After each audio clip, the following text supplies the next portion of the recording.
Good afternoon. Hello. Welcome to the stream. Good afternoon. Hello. Welcome to the stream. My name's Bernard Chang. I'm joined by my co-host Chen. Oh shit! I keep doing it, pointing the wrong way. We have a Sunday afternoon stream. Hello, everybody. Sean. So today I think we're gonna finish up the Zealot digital painting, digital drawing, coloring. How would you term that? Is there a correct terminology? Comic book coloring, digital coloring. Digital coloring. Oh, the usual gang is here. Crispy Papa, McHavoc, Suli. Suli just streamed all day, and now she's in here. She's gonna have her eyes fried out from the screen, but she's a real trooper. White Eye is here. How are you guys doing? Crispy Way, Suli. Suli, is Suli still streaming right now too? Or did she stop? I thought I checked and she stopped. That's why we went on. Golf Boy. Crispy. Steve is here. Mr. Joshua. Way. And who's right. James Quo? Where's James? Oh, James Koo? Koo, yeah. James Koo? Quo? I think it's Koo. Oh, okay. James Koo draws. This is a modified X-Wing cockpit from Rebel Assault. An old game that came out, well, I think it came out on multiple platforms, but the version I played was on the Mac. That was when it was the Mac 2C or 2E, the one that's after the standalone Mac, the desktop one. And this one you had to buy the monitor with the Mac that was like a square box that sat flat, and the keyboard. And the Rebel Assault 2, you had to buy, like, you could buy a joystick. Otherwise, you can use the keyboard, but I bought the joystick. Yeah, we didn't do one. Steve, you were at the beach. We didn't do a stream yesterday. I think I overslept, and then I went to bed early. So Crispy what is Egg that? Here. Crispy Egg. You know, like you would say that you wanted to stream, but then you said like, I just woke up. It seems like you were constantly just waking up. Oh, what did I do yesterday too? I went to the supermarket, and then I got some sushi from Sushi Gen. And then when I got home, I ate it, and then I fell asleep. Long Wu, how you doing? Si Jing, welcome. Yeah, so yesterday, it's worked out like my schedule. Most Saturdays, I don't do that much work. Sunday is my first day of the week. Usually I start working Sunday. Sunday night. Beavis and Butthead says hello as well. You'll probably hear Sean's kids in the background. So today is the Sunday family kids stream as well. If Sean's kids land on his shoulder, you win a free tour of his home. Because that's nearly impossible for both of them to be sitting on his shoulder. Just like a convention, Sunday is Kids Day. Right. But if both birds land on my shoulder, which is a highly improbability because they're locked inside their feeding cage right now. But I took the bird. Yes, Crispy. I took the birds out for a walk yesterday in their travel cage. I actually bought a backpack, which I'll be very excited to show off.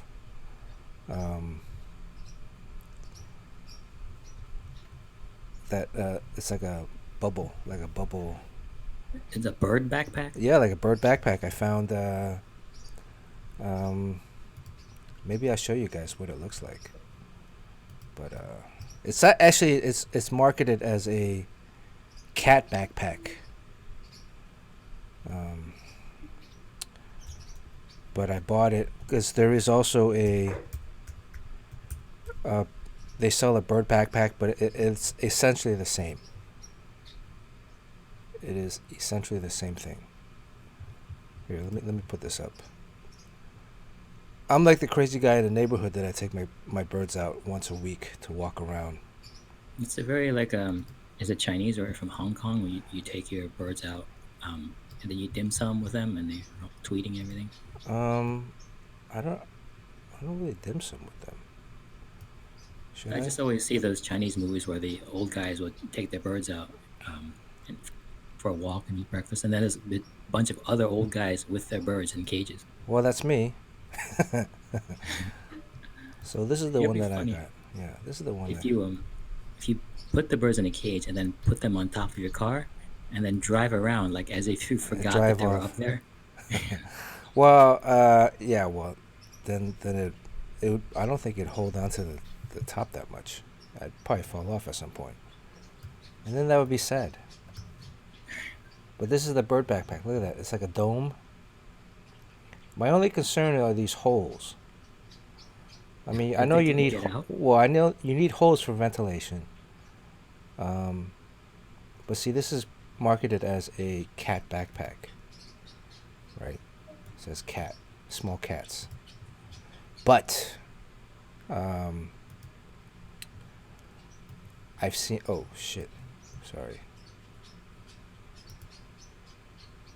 But I've seen uh, the same. There's other ones that are marketed for um, birds. That's the same exact one. So these holes right here, I hope are not too big. They said there's 3/4 of an inch. So that's the current is the size of the wiring in their feed cage, and they don't usually get out of that. They have snuck out of it, but they snuck out of it through the doorway.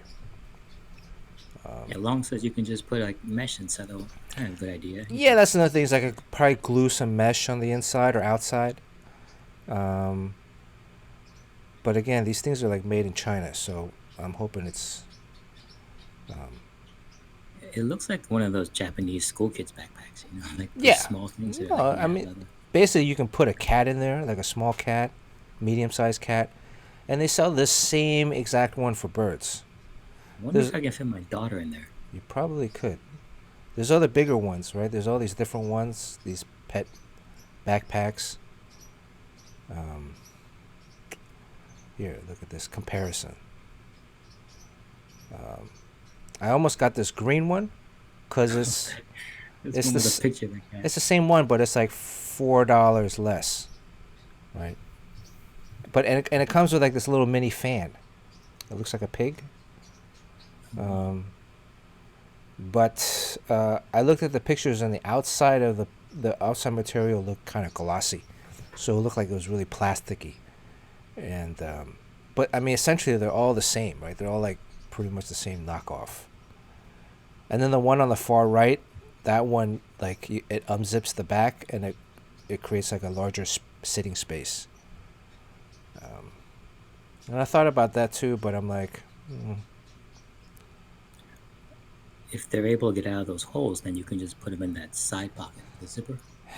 well, the side pocket is how I'm gonna get them in. Oh, okay.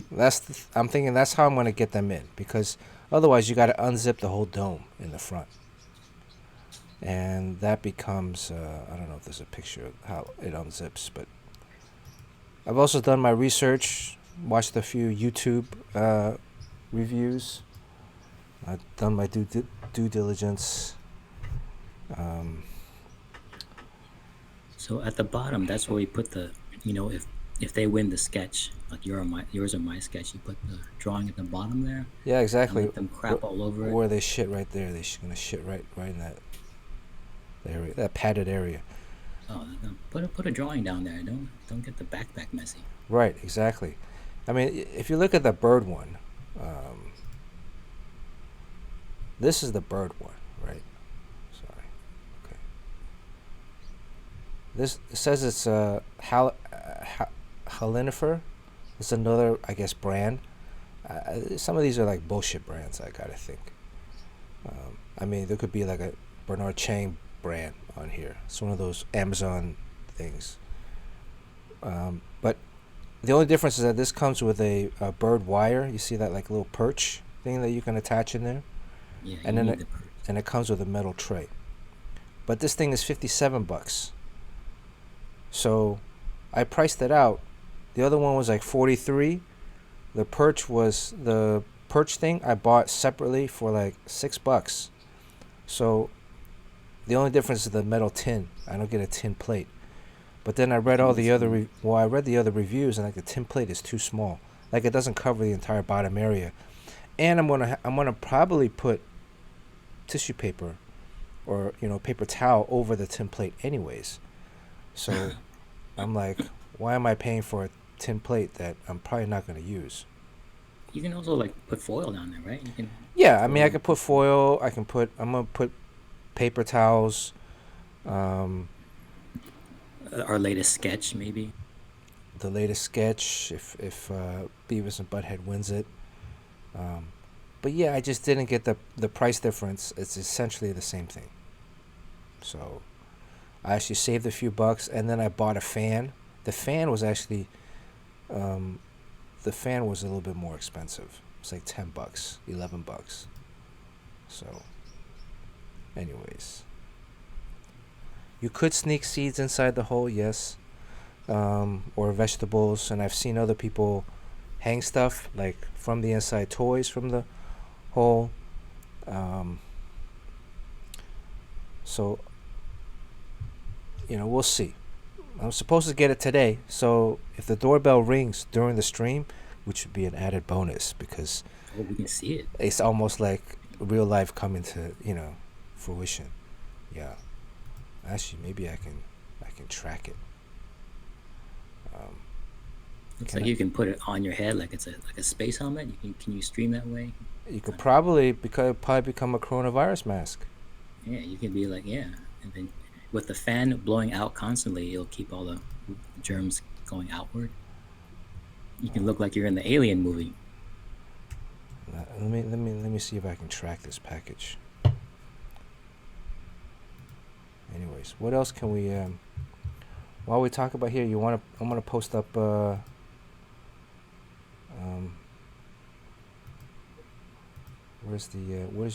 where's your image here? Oh, the giveaway for today. Yes. Where do you see this? Where did I put it? I see the magic drawing back there. I know.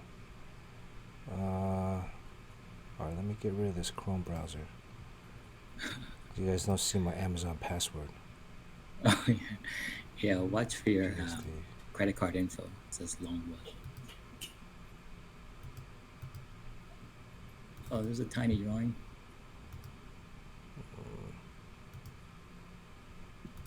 Okay, that's the one because it's on the Photoshop. Let me see.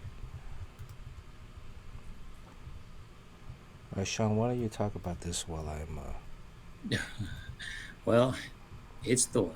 Look, there's some backgrounds in there, like, and when you see this, don't you get that? When what was that? There was a Thor Ragnarok when he shows up, or when he starts doing his thing, right? They play that music with a driving beat, which I'm embarrassed to say I don't know who.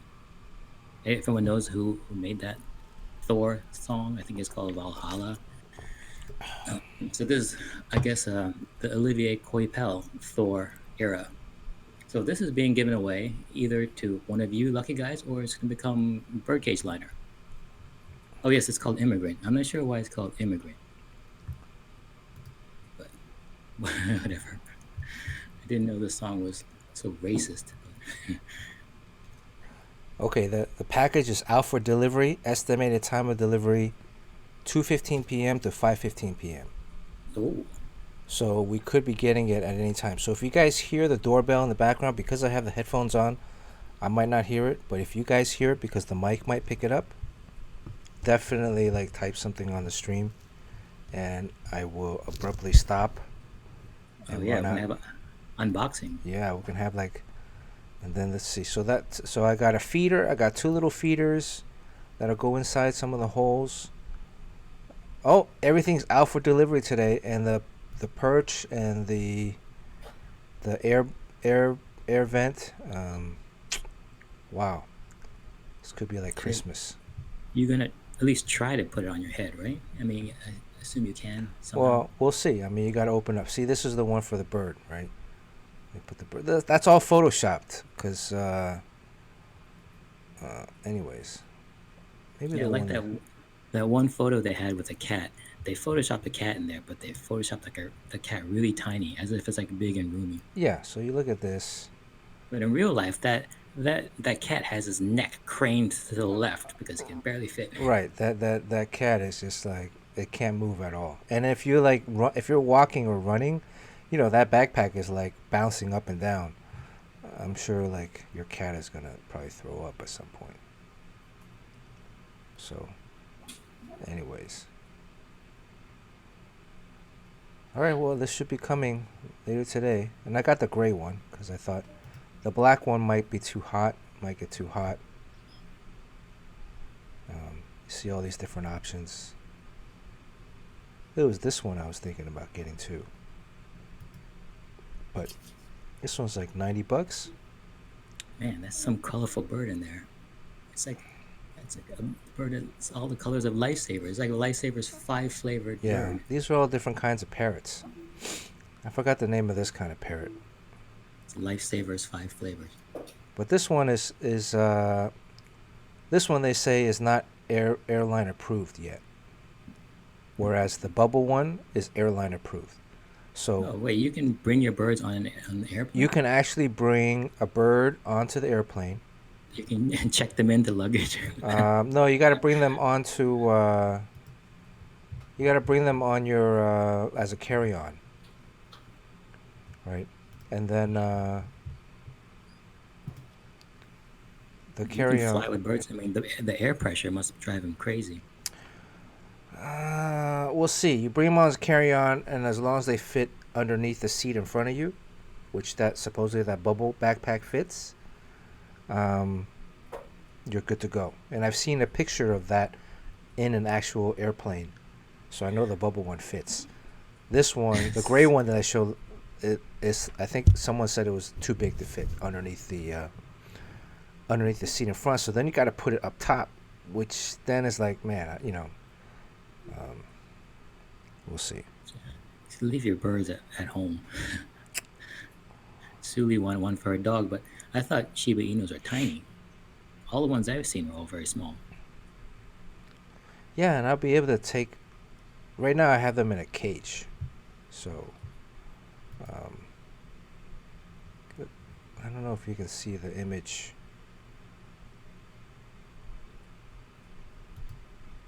Can you see this story? Here, let me show you this story. Yesterday, I went to the supermarket, and so I took them outside. That's in Little Tokyo, right? I put that on top. Oh, also, because I got a convertible. It's kind of funny because when I put them in the seat,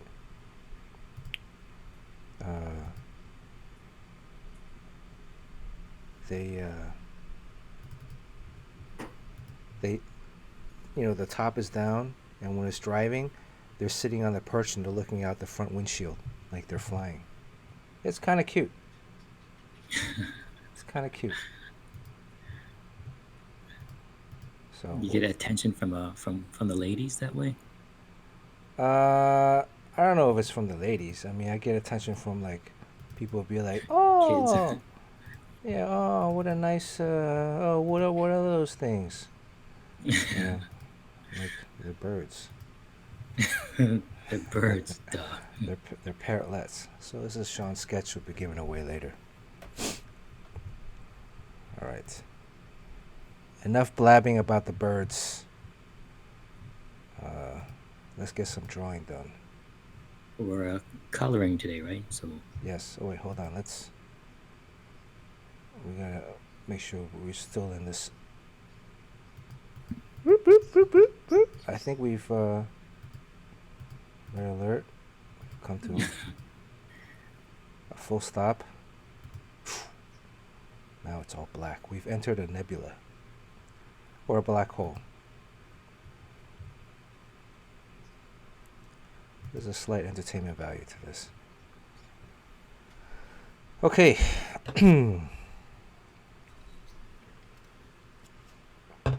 And the birds actually, I found they really like shrimp. They really like Thanks, Gulf Boy eating Sunday. shrimp. And yesterday from the sushi, I gave them some octopus, and they loved the octopus. Weird. So they love the sushi and they love the octopus. So those birds, they fly around. I mean, I've seen your place. They're free to explore the space, which means they do kind of like crap around a bit.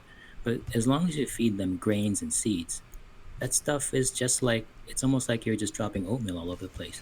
But if you start feeding things like fish and shrimp and octopus, then it becomes like real crap, right? I mean, Mm, yes and no. I mean, when I feed them, usually they're inside of a cage. And then so, like right now, they're inside the cage. So I leave them in there for about 45 minutes to an hour. Um, so that usually they eat for like 10, 15 minutes. And then they kind of take a nap from the food coma, like their dad does. And then they poop. So I try to get them to poop as much as they can inside the cage. And then I let them fly around. Occasionally they will poop a little bit more, but because they don't have a large intestine, they just basically have a stomach and small intestines, and like a very, very small large intestine, so I say they don't have it. So the food doesn't sit inside their body for too long. It gets processed for the nutrients, and then it well, gets expelled. there's no bile, right? I mean, it's not brown, so Yeah, it's actually not that green. bad. It comes out green. Um, Usually like the seeds. The seeds are like, I don't know, like cream color, but it comes out green. And there is like some urine, because they'll drink water. Oh yeah, they pee through their poop also. Yeah, but it doesn't smell. The poop actually does not smell. So I haven't been able to decipher what the shrimp poop looks like versus the seed poop. Um, but actually, when they eat carrots, it comes out kind of orange. Have you ever like eaten different kinds of foods and realized that your poop comes out different colors the next day? Yeah, I mean, I almost passed out from being scared because I ate a red velvet cupcake, and then the next day I thought I was dying.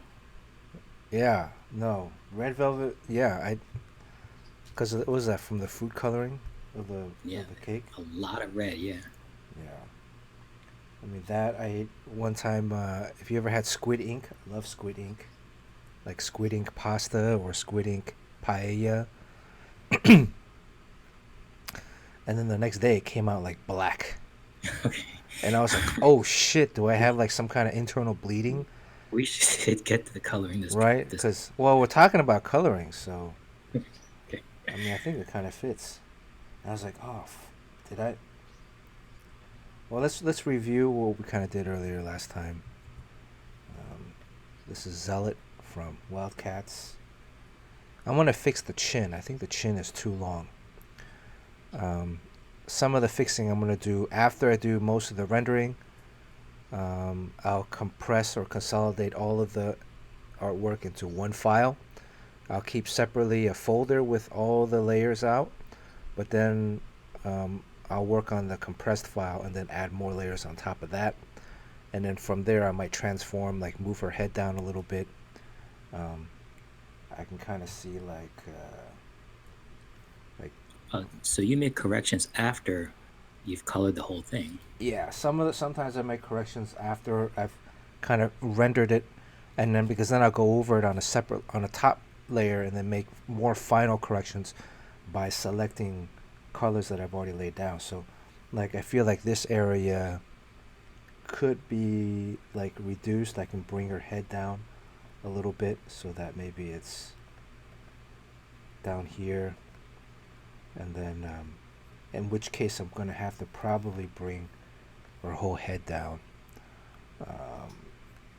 There's also, if you look at some of these, like there's some of this stuff is cool because it can look like battle damage. Like here, I'll probably leave it, um, but maybe along the neck or something, I might clean it up a little bit. I don't know.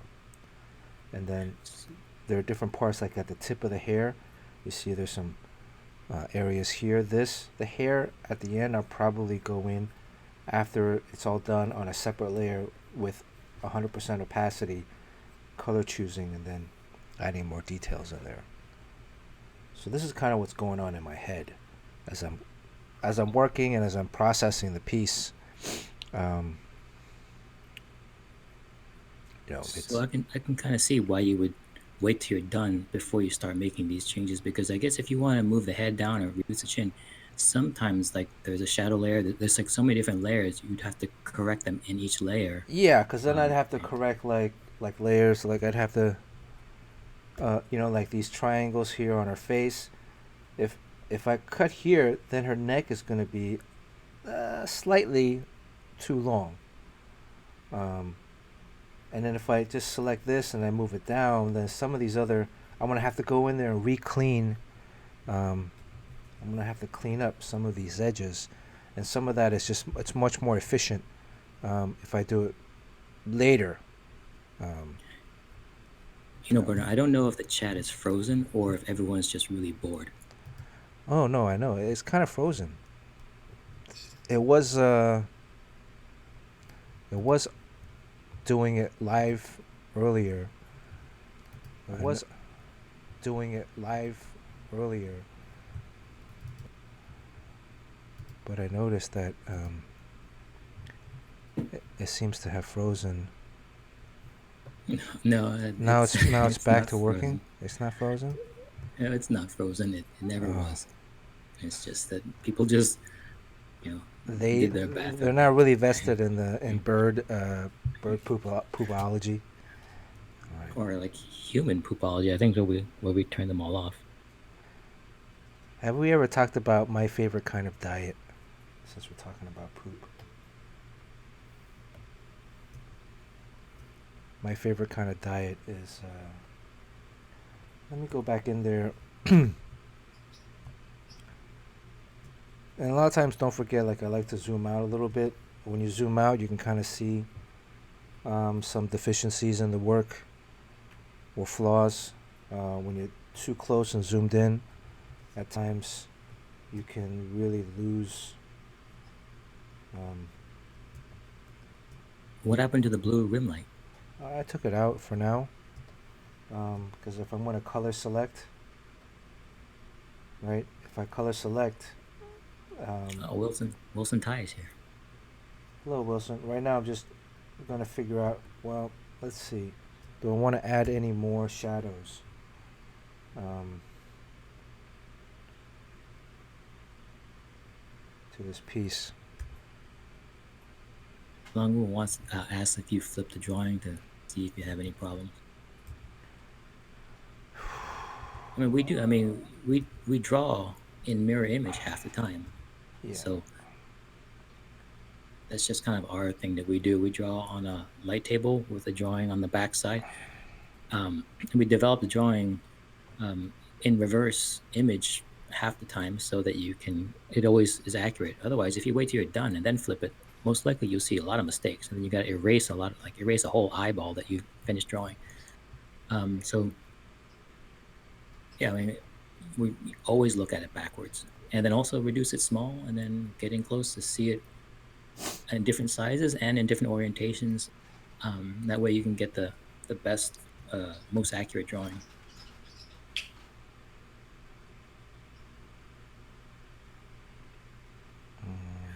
What's for dinner, Sue?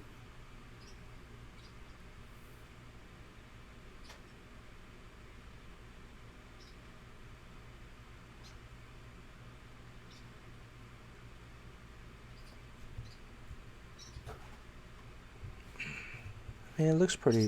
It looks pretty. It looks pretty good reversed. Who asked the question? Long, yeah. Yeah. Yeah, in general, we always work up a drawing half the time seeing it in mirror image. I just found it saves time. I mean, I would say that if you're drawing, and usually if you want to get better at drawing, it takes a long, slow evolution to get better. But if you never flip your drawing and then you just start doing it, you can get like maybe 10% better just overnight by doing that one trick. So it's just a better way to squeeze out a better drawing without that much effort. Well, we draw typically on the light box. So when we're drawing traditionally, everything is on the light box. I do most of my initially layouts how it's supposed to look, left to right On the front, yeah. on the front, but then I transfer Yeah. that image on the back, redraw it on the back basically in pencil, Right. reverse. With the focus, with you focusing on like anatomical masses and perspective lines and everything, so it structurally looks great. Yeah, And then flip it over one more time yeah. and kind of wipe out the front, erase it, and then draw it. That way you get the best of the structure and everything and all the line work on the front. It also keeps the front cleaner. And there's a certain way that people draw, the way our brains work is usually most of us are accurate at drawing down the left side of the body.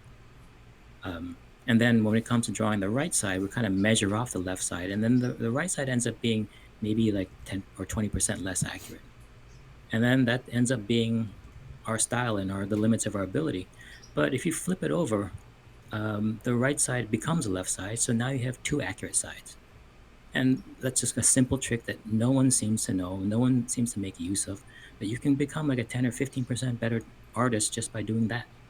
And for those people who are barely breaking in, that could make the difference, you know? Well, Long, I met Long before at a couple signings at conventions. You've seen like the original art that I bring with me. You notice that in all the pages, the traditional pages, I do there's a lot of drawing on the back. Let me pull up some reference for Zealot right now. The back of my pages looks like a horror show. But Yeah. these days we turn things in digitally, and the front side is very clean. So the editors think that these are like first strike lines. Like I just, press the pencil down hard and then draw with confidence. And they don't see like the horror show that's on the back, like all of that huge mess, maybe like 15 lines just to get one clean line on the front side. But they never see that. So sometimes it's really important to impress your editors so they really think that you're better than you really are. Wow. Those are all. And where did you learned it from? Chris Sprouse, right? Yeah, I think Chris Sprouse, and then it's just one of those things that I'll try out for a little bit, and then it's like, well, it's not for me. But then I find that I'm struggling, and just find that things just get easier if you do it using that method, and then I just end up using it all the time. Who did Chris Sprouse learn it from? I don't know. I think eventually it goes back to an artist that is looking for any way possible to get better. Because by hook or by crook, as an artist, you're looking for any type of advantage, and like your number one goal is to get better as an artist.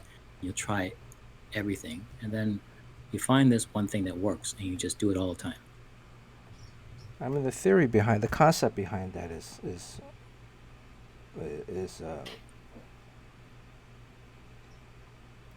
basically if you hold any drawing that you've done and you hold it up to the mirror, a lot of times you'll see a particular distortion that you might not have seen with your clear eye at the time of you working on it. So it's the same kind of.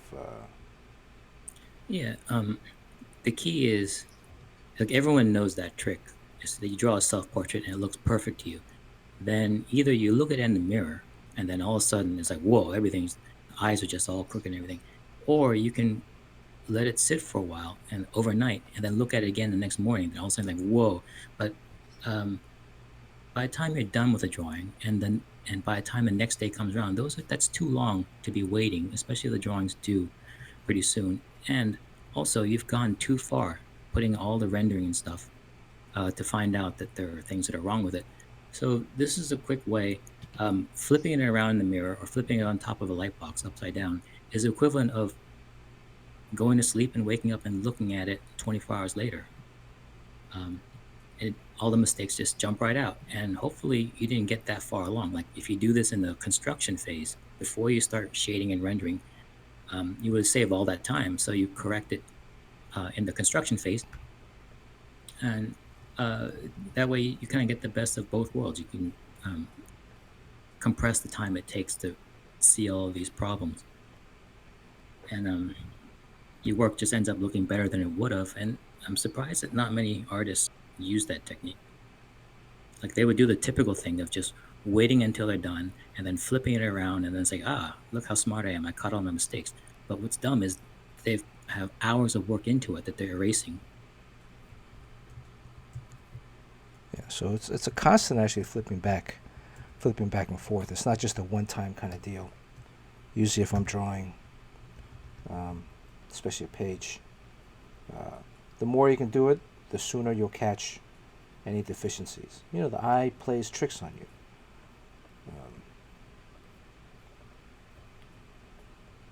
Yeah, it's very frustrating how your eye and your brain can play tricks on you. It's unreliable, and you're basically, when you're drawing, you're kind of setting things in stone because you're committing to it. And then it's a bad feeling when you have to commit to something that you know is unreliable. It's like spending all that time and money building a house on quicksand. It'll look fine for a while, but you're always thinking like, well, am I really gonna have to rebuild this thing pretty soon?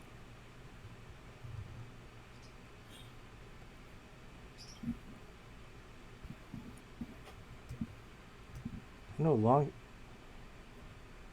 Long gave me a cool Nightwing sketch once.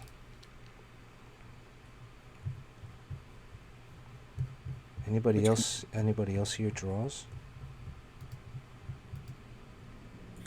I hope so.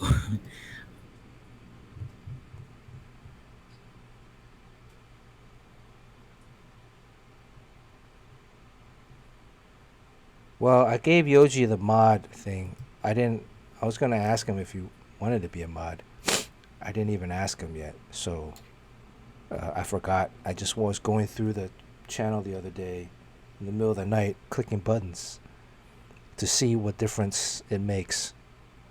I gave Sean a mod too, so Whatever um, that means. yeah. Since Yoji's like typing a lot of stuff, like links, I was wondering if that made the links come through. So no pressure, Yoji. You know, if I don't really know what the etiquettes are in terms of a mod or not a mod, um, so definitely don't feel obligated. But I just, you know,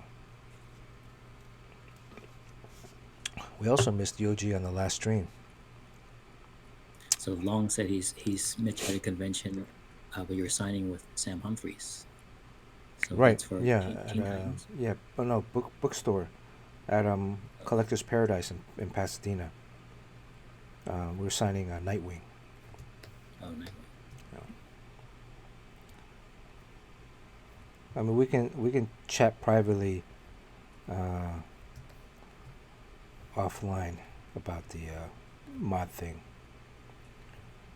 I mean, I don't think we have enough people really for it to make a huge difference right now. Also, Sean and I have been talking about setting a regular schedule for the stream.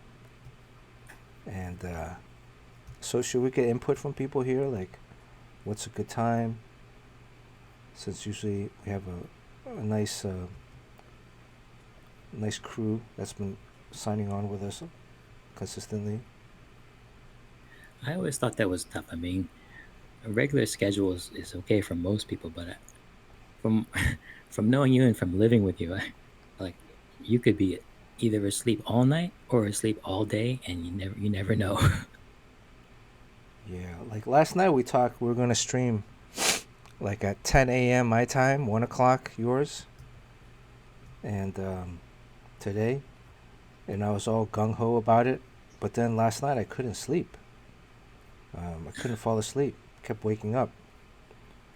Um, And then when I did fall asleep, I woke up like at 12:30.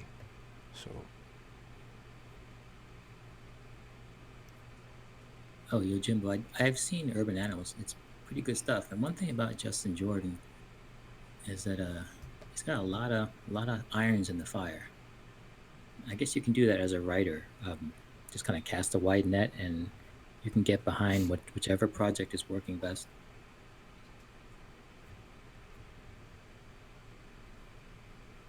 So one thing I noticed about your coloring thing, one thing that a lot of beginning colorists do, or people who just are kind of amateur, when it comes to like a highlight on their shoulder pad, they would like just color that shoulder pad red, and then when it comes to putting the highlight on it, they'll take the white gradient and just put like a round burst right there, and that is the the pinpoint highlight on the shoulder pad. But you can see, like, if you kind of know what you're doing, if you're an artist, that highlight there has a shape to it and it has a color to it, and it has an unusual shape because you just can't go with that simple burst gradient. Like, it just looks wrong, and it just looks very cheap. So that thing has got some kind of a cool shape, and like, how it looks, and you have to actually draw the highlight. There's a color to it and there's a shape to the highlight. well, also that I mean I do like gradients, right? I'll use gradients like this one here. I might go in.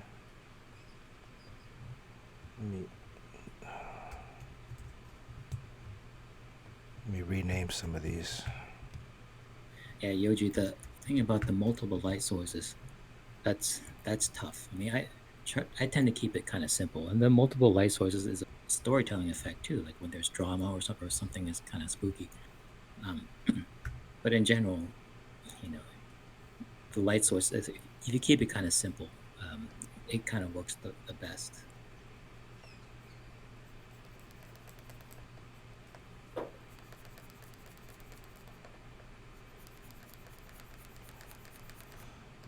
But like also light sources aren't always like perfect, right? Especially in the fog of battle. It could be smoke, debris, other things in the air. Yeah. Also, if you're firing a gun, there's a huge light source um, right in front of you at from anywhere.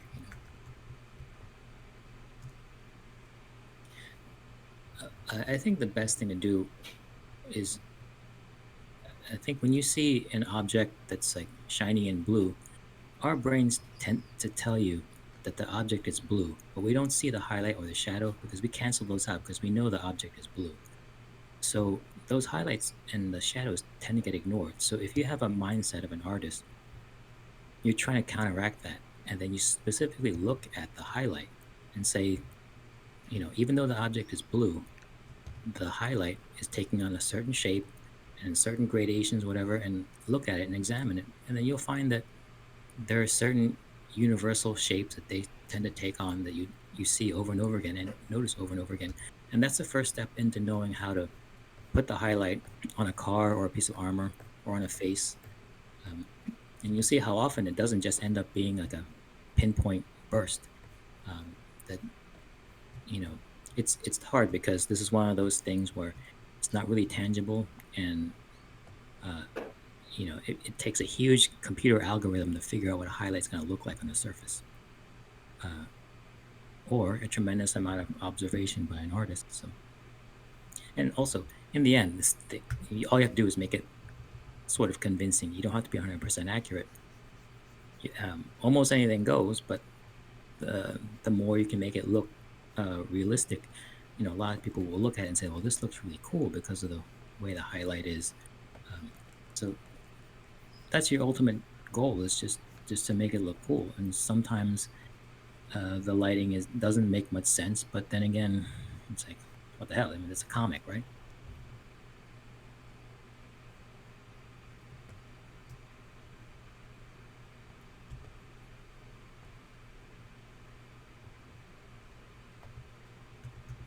Right now, I'm only selecting the armor, so I'm only working on the highlight of the armor. And then I'm actually going in with a mask and then maybe taking away some. This is usually the gradient tool, but I'm using it very softly with it's at 30%. It's also not at 100%. I'm also using um, like a bright yellow as the light source, hitting it with a screen layer effect as opposed to white. Um, Anything else on this you think we need to add before we move into the final revision stage on this, Sean? You see anything I Looks can't great. see? A lot of times too, I'll send stuff over to Sean or other artist friends right before I turn it in to the editors, just so I want to get a different eye, maybe something I didn't see or catch beforehand. Yeah, John Paul is very good for that. Yeah. I don't think I've ever said anything but other than, hey, it looks great. And then they'll make suggestions on like, oh, maybe try this, maybe do this. And with Photoshop, you can quickly just take the image and then, hey, work some stuff up. A lot of times too, because there's things in your head that you think might look cool, but when you actually put it down on paper, either A, you're unable to achieve what it is that you have in your head, or B, it just doesn't look as cool as you thought it would. And all those continues to happen on a regular basis. You just want to minimize. Golf Boy wants to know if the hair would have a yellow highlight. Her hair is white, right? Yeah, her hair's white. So you can almost do like blue or something. I mean, if I do here, I'm gonna do a burst with yellow, and you can't really see it. There's a slight hue to it. I might leave that. You can kind of see it a little bit. You're seeing it more in the blade. Let me just select her hair.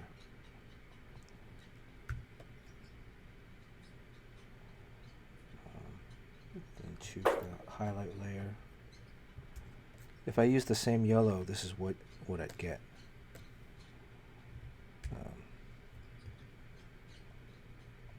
Probably right now what I'll do is I'll go back onto the flat layer, the flats layer, and highlight. Right now I'm just highlighting the skin parts. Give kind of a overall So when you say highlight, you mean you're selecting, right? Yeah, selecting. Yeah, sorry. I'm using the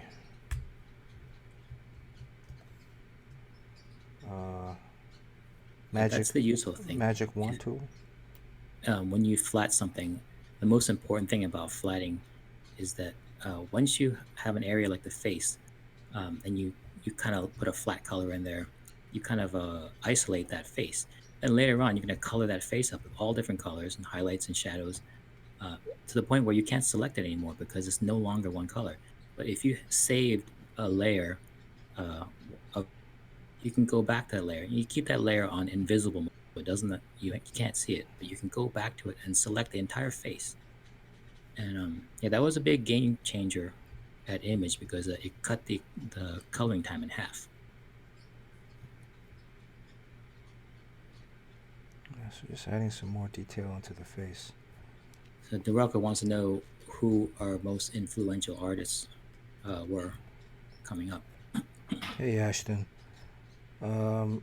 Actually talked a little bit about last time. You mentioned the difference between animation and comic books, or gaming and comic books, right? Because you're mostly in the gaming industry, I'm assuming. Was that right? Or animation? I mean, and I think the question was more about design. How much design? Because we were talking about at the time. So you might want to catch the previous stream from, was it Friday? A lot of it is just time. I think in video games, how much time do you get to design? How much do they give you how much time do they give you to design a character?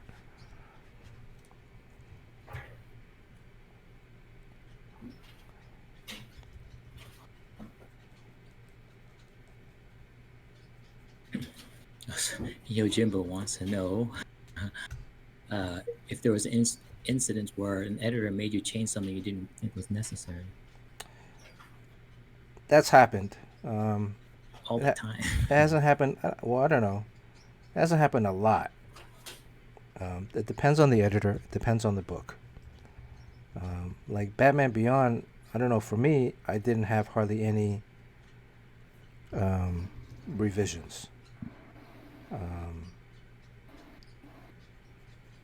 but on Teen Titans, we went through a lot of revisions. Probably the most in my entire career. And at times it was very frustrating because I would get conflicting direction from uh, right now. Like this edge on her face is almost too harsh. Right, it's almost I think a little too masculine. I need to soften it out a little bit. Conflicting uh, Yeah, messages and direction. I think a lot of times you get like an editor who wants to kind of justify their position, and because like when you're an artist drawing a book, there's like hundreds of decisions you make, and then you make those decisions to the best of your ability. Of course, like not everyone's going to make the same decisions. There's just no way. So a lot of times, the editor will understand, like, well, this is how he sees it, and uh, that's that's perfectly valid. I would kind of do it differently, but I understand that person is not me. But then sometimes if editors come along and they're like, well, I wouldn't do it this way, and then like I'm not afraid to push a veteran around because I'm new millennial editor guy, assistant guy, and then he'll say like, I want this changed, like, and of course you just kind of have to do it because they're kind of in charge. Yeah, that can be frustrating, but I think the more they work, they realize that everyone's gonna have a different way of doing something, and sometimes you just gotta let it go. Otherwise, the book's gonna be late, and the artist is not gonna be into changing stuff uh, so much. I mean, it's kind of annoying. Yeah, we Sean and I know there's. I mean, amongst the industry, there's certain editors that are gonna ask for changes just for change's sake, and some of that is just throwing a little weight around, asserting who's boss at times. Uh, you know, it's politics, right? Or corporate. Um, some of it is just indirection. Uh, like there was one editor that I worked with. He would ask for changes on colors, um, and it really didn't make a tremendous difference. And I'd ask like Sean, like, "Hey, Sean, you've worked with this guy before.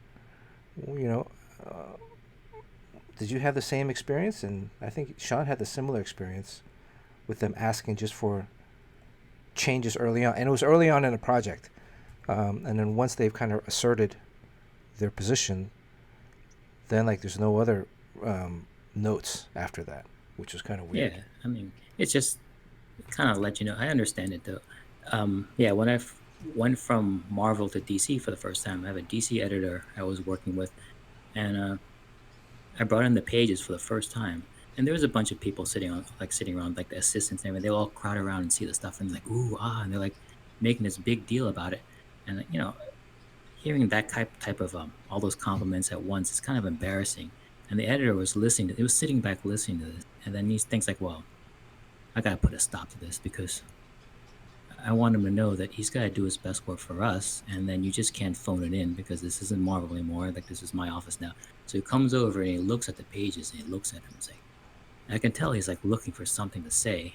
And I was like, oh boy, here it comes. Like I wish those guys didn't make a big deal about those pages because now he's gonna look for something bad to say. And then he goes like, well, this right here, um, these lines on the ceiling, I can't tell whether these are just ceiling lines or if these are lights. And I looked at it and I was like, well, it wasn't that important of a scene. It's just basically they're in the airplane hangar, they're in and out. So I was saying, well, it could be either because it's not really an important scene. I mean, this is just background stuff, and they're out of here. And Whatever works best, you can decide. And he says, well, at DC, we like to know what the artist means, so you have to decide whether this is lights or ceiling lines, and I don't know here. And I was like, oh, okay, um, I'll I'll make them lights. And he goes, thank you.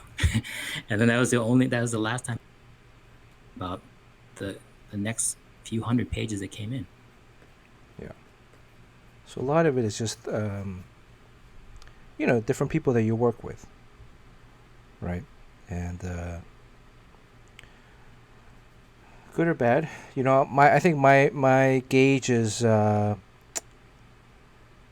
percentage of improvement the notes would make in terms of the art, storytelling, and the book overall, right? So if it's like a 5 to 10% improvement, slight, like very minimal improvement, then you gotta. I feel like you should weigh how much of that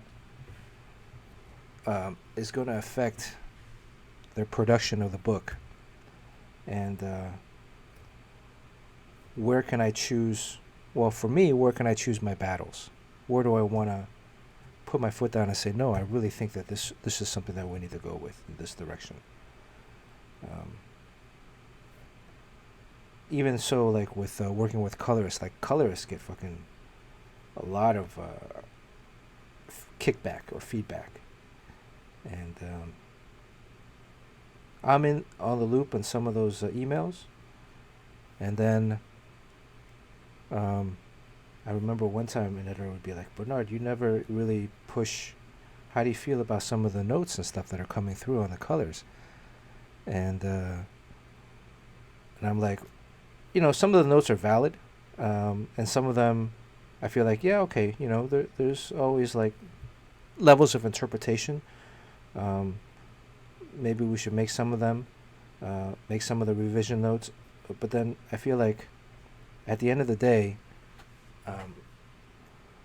what is the percentage of difference some of these notes are going to make?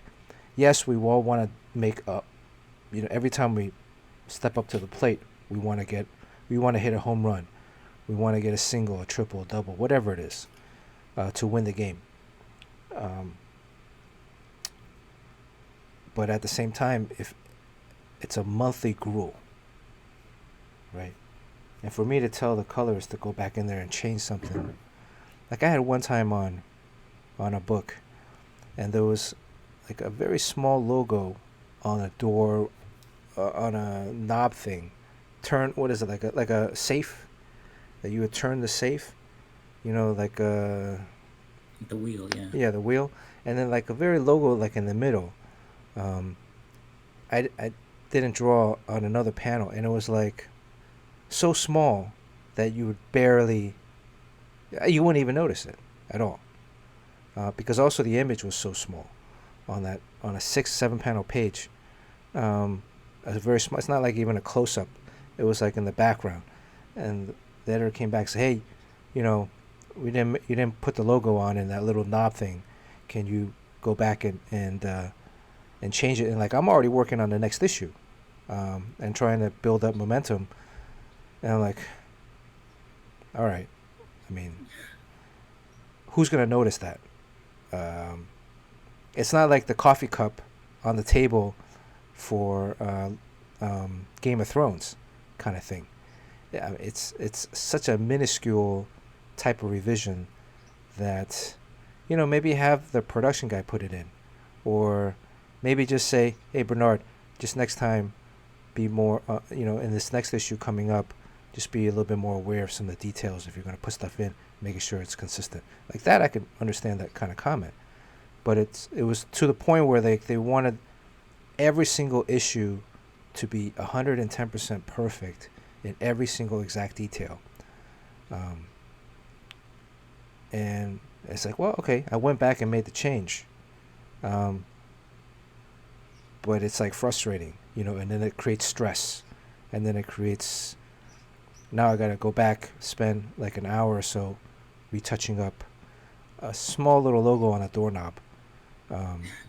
that has nothing to do with the story either. There's nothing about the story. It was actually a detail that I threw in last minute on the other version of the doorknob, just 'cause I thought, oh, it would kind of be kind of cool to have, this logo on there.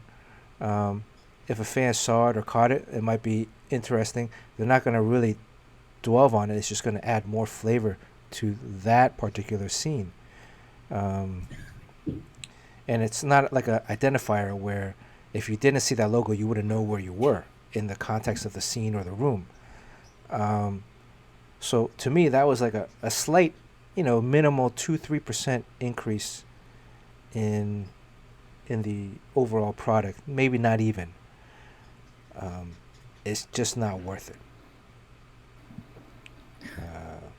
If we were doing a graphic novel, I feel like, again, if we're doing a graphic novel, if we're doing something that you get one shot, it's different. But again, saying that, I always regret saying it because the mentality is always to do the best you can, 110%. But if I'm already working on the next issue, plowing ahead, and it's like this little thing that doesn't, it's like a little speck on, in the background.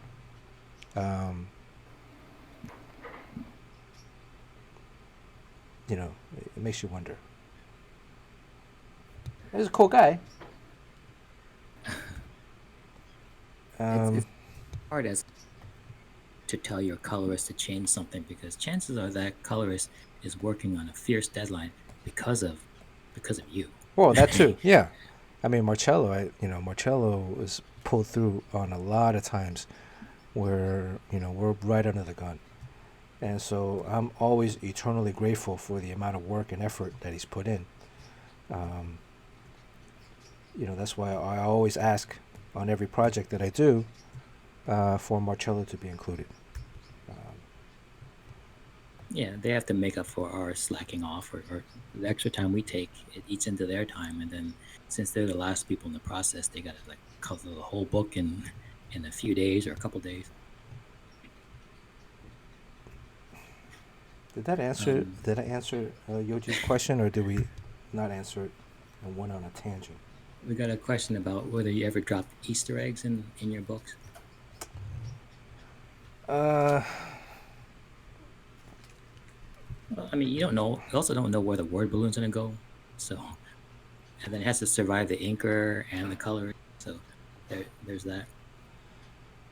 Yeah, if you're just doing like pencils, I think it's very difficult. But now everything is like a digital file. I mean, there are details in the artwork that. Let me save this. This is a cool thing. Let me find this for you guys. I once hit I think in one of my issues of Wolverine, there was a close up of a gun that has a serial number, and I hit a little coded message in there that I don't want anyone to find, and they can never figure it out. I thought it was going to be easy to figure out, but then no one's been able to. It's just too difficult. I didn't realize that some of the codes are kind of impossible to break. But. Okay, so this is my first issue of Teen Titans, issue 20. This is the first time we see their home base, Mercy Hall, base of operations. And so the key was Adam Glass and mentioned, this is going to be taking place in Red Hook. You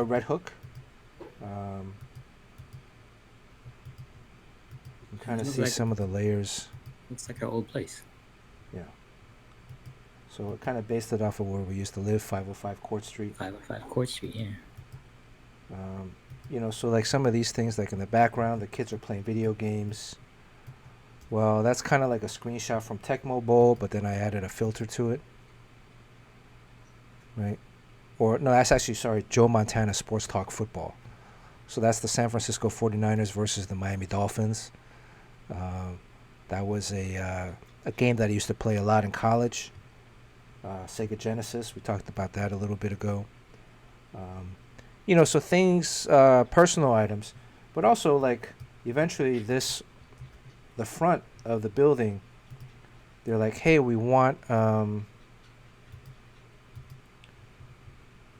there to be graffiti on the building, right? And trying to find the finished colored file with the graffiti. And so the graffiti, I went in there and I thought, well, it would be kind of cool um, if the graffiti said something, right? So this was the colored version. Marcello wrapped this up, but then, this is the building. What did it look like? And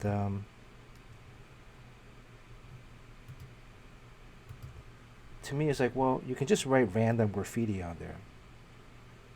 But how cool would it be if the graffiti actually said something? And the first thought was, well, all right, I'm going to give a shout out to. Oh, I was going to show this yesterday too, because of Ashton's the Rocka's question about design. So this was Mercy Hall. This was they asked me to design Mercy Hall. This is all like kind of unpaid time too. I had to spend time designing what the building looked like. There's a mixture of 505 Court Street and what was that graffiti building in Brooklyn, Queens? Oh, 5 Points. 5 Points, yeah. So it was a combination of the two, 5 Points and the building that Sean and I used to live in. And so I would do this basics, overall schematic drawing. Let's see, there's a couple other initial version.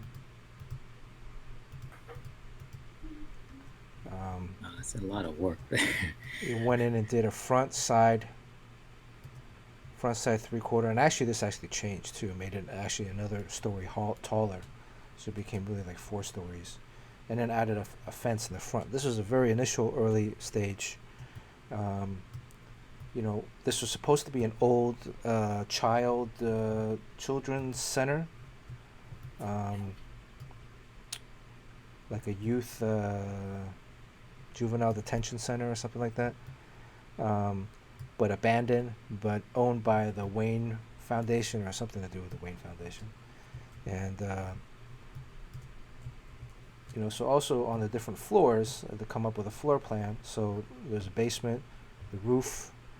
You have the ground floor where they come in from the top. Usually let me draw on this so you guys can know what I'm talking about, since we can't see the so this is the street level. You walk in from the front entrance, which is this. That's the front entrance down here. Typically in these kind of places, there'd be a gym in these rec centers. So I thought, the gym is on the main floor. There's probably an elevator with a stair shaft, and then maybe some utility storage rooms, maybe some smaller rooms, offices that were typically there. Maybe there's an open rec area here. That's an outdoor kind of playground space. And then the second floor, this is open to below because of the gym. And then the third floor, this space up here becomes a hangar for the Teen Titans jet. The second floor would be the rooms, 1, 2, 3, 4, 5, 6. They probably have a shared bathroom, closets, remote storage, but they have their own bed with a closet, stairway, elevator again. In the back is the access to this secondary area. So on. Actually, this again became 1, 2, 3. There was another 4, 5th floor added to it. There's an issue where I drew and cut out of the building itself, and then for the basement, maybe another conference room area, maybe a garage sublevel, where they can store a couple of vehicles. some more additional storage room, maybe like a weapons room, or food pantry, whatever.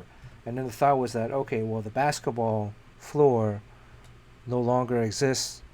They've re-gutted that and turned that into a living space. So that's where their main hangout area is. So there might still be a basketball hoop in the background, but it's been converted with a kitchen, living room, and lounge area space. Kind of very like lofty, pieced together. And then outside is the graffiti, right? And the graffiti is whatever you can do. 5 Points had all this graffiti on top. 505 court was very clean, right? I don't think there was any graffiti at all. Was it gray? Was the exterior of the building was like gray or something? Tan. It was very neutral. So yeah.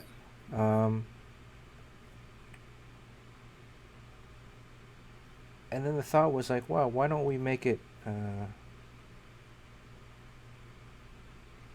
So the first issue we saw the front. So I did this. And you can kind of see in here, I thought, oh, well, I'm running out of time, right? There's only so much time I can put into designing and doing all this work, because that eats into the amount of time I have to actually draw the page. So then the first time was, okay, well, let's just do a shout out to all the people that have worked on the book, right? So A to the G. Let me close this one. So A to the G, right here. Adam Glass, A to the G. Mia, Aiden. Aiden's his son. There's the Peking Ducks, which is the basketball team I was playing on. Red Hook, where this area is. Stinky Tofu is another basketball team that we played on. OGZ was my nickname on the team for, I guess, OG, Old Original Gangster. Mayo, this is Marcello's kind of logo icon. Erica, that's Marcello's wife. Andrea, Tone Zone editors on the book. And I'm sure there's some other details that I'm missing out, but you get other things that's kind of thrown in there. Oh, B&B, you guys see B&B, Beavis and Butthead, right? But then there's also the other walls of the building. So one wall is let's see. This wall, Len Wein. These are all previous artists, writers that have worked on the series. Marv Wolfman, George Perez, McKeever, Percy, Bob Kane, Tony Bedard, right? So you can kind of look through, and I created graffiti for all the walls in the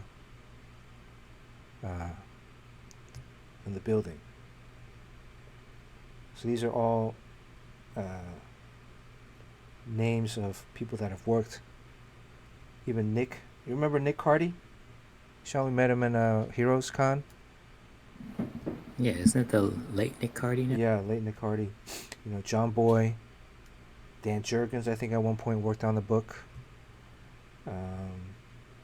Brett Booth, Norm Ratman.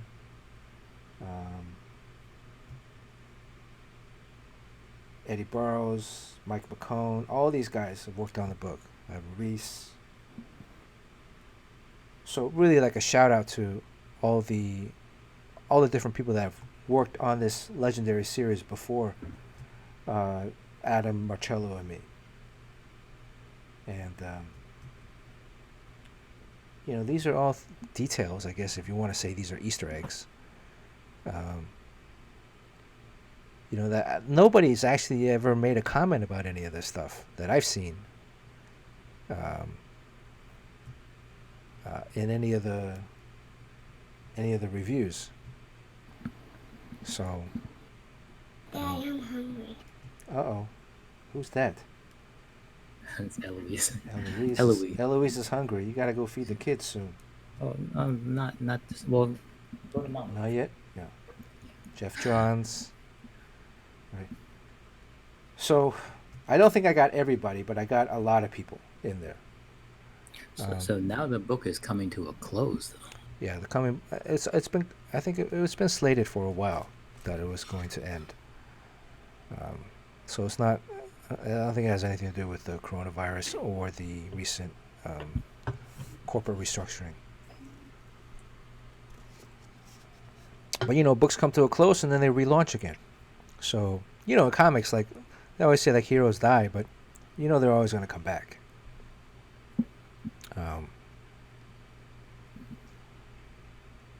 So who knows? Maybe you'll see your name in a future issue somewhere. Who knows? Right?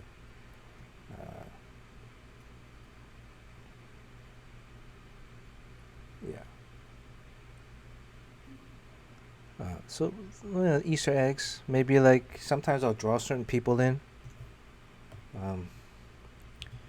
But it's not all the time. A lot of it is just how much time do you have left that you can devote to like fun stuff like this. You're also dealing with legal issues too, so there's been people that have put in some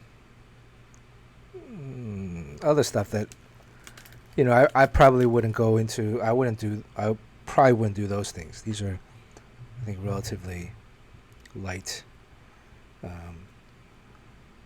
and actually add to the story itself. The Teen Titans, list of throwing a shout out to all the previous artists that have worked on the series. Who's going to complain about that? I've drawn Sean into a couple books before, though. Sean, do you have those images? Yeah, I've appeared in And Dr. Mirage was the earliest. Sean had a sex scene in Dr. Mirage.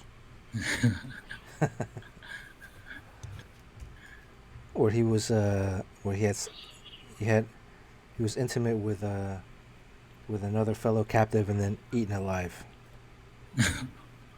for the pleasures of Master Dark.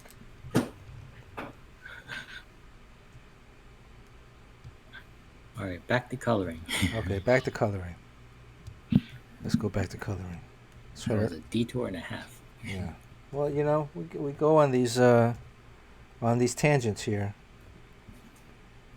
and I still might not have answered the Raka's question.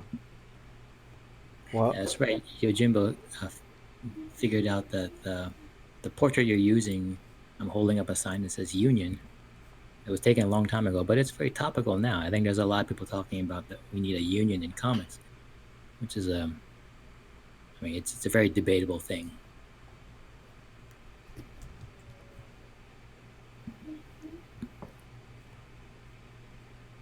what does a union provide?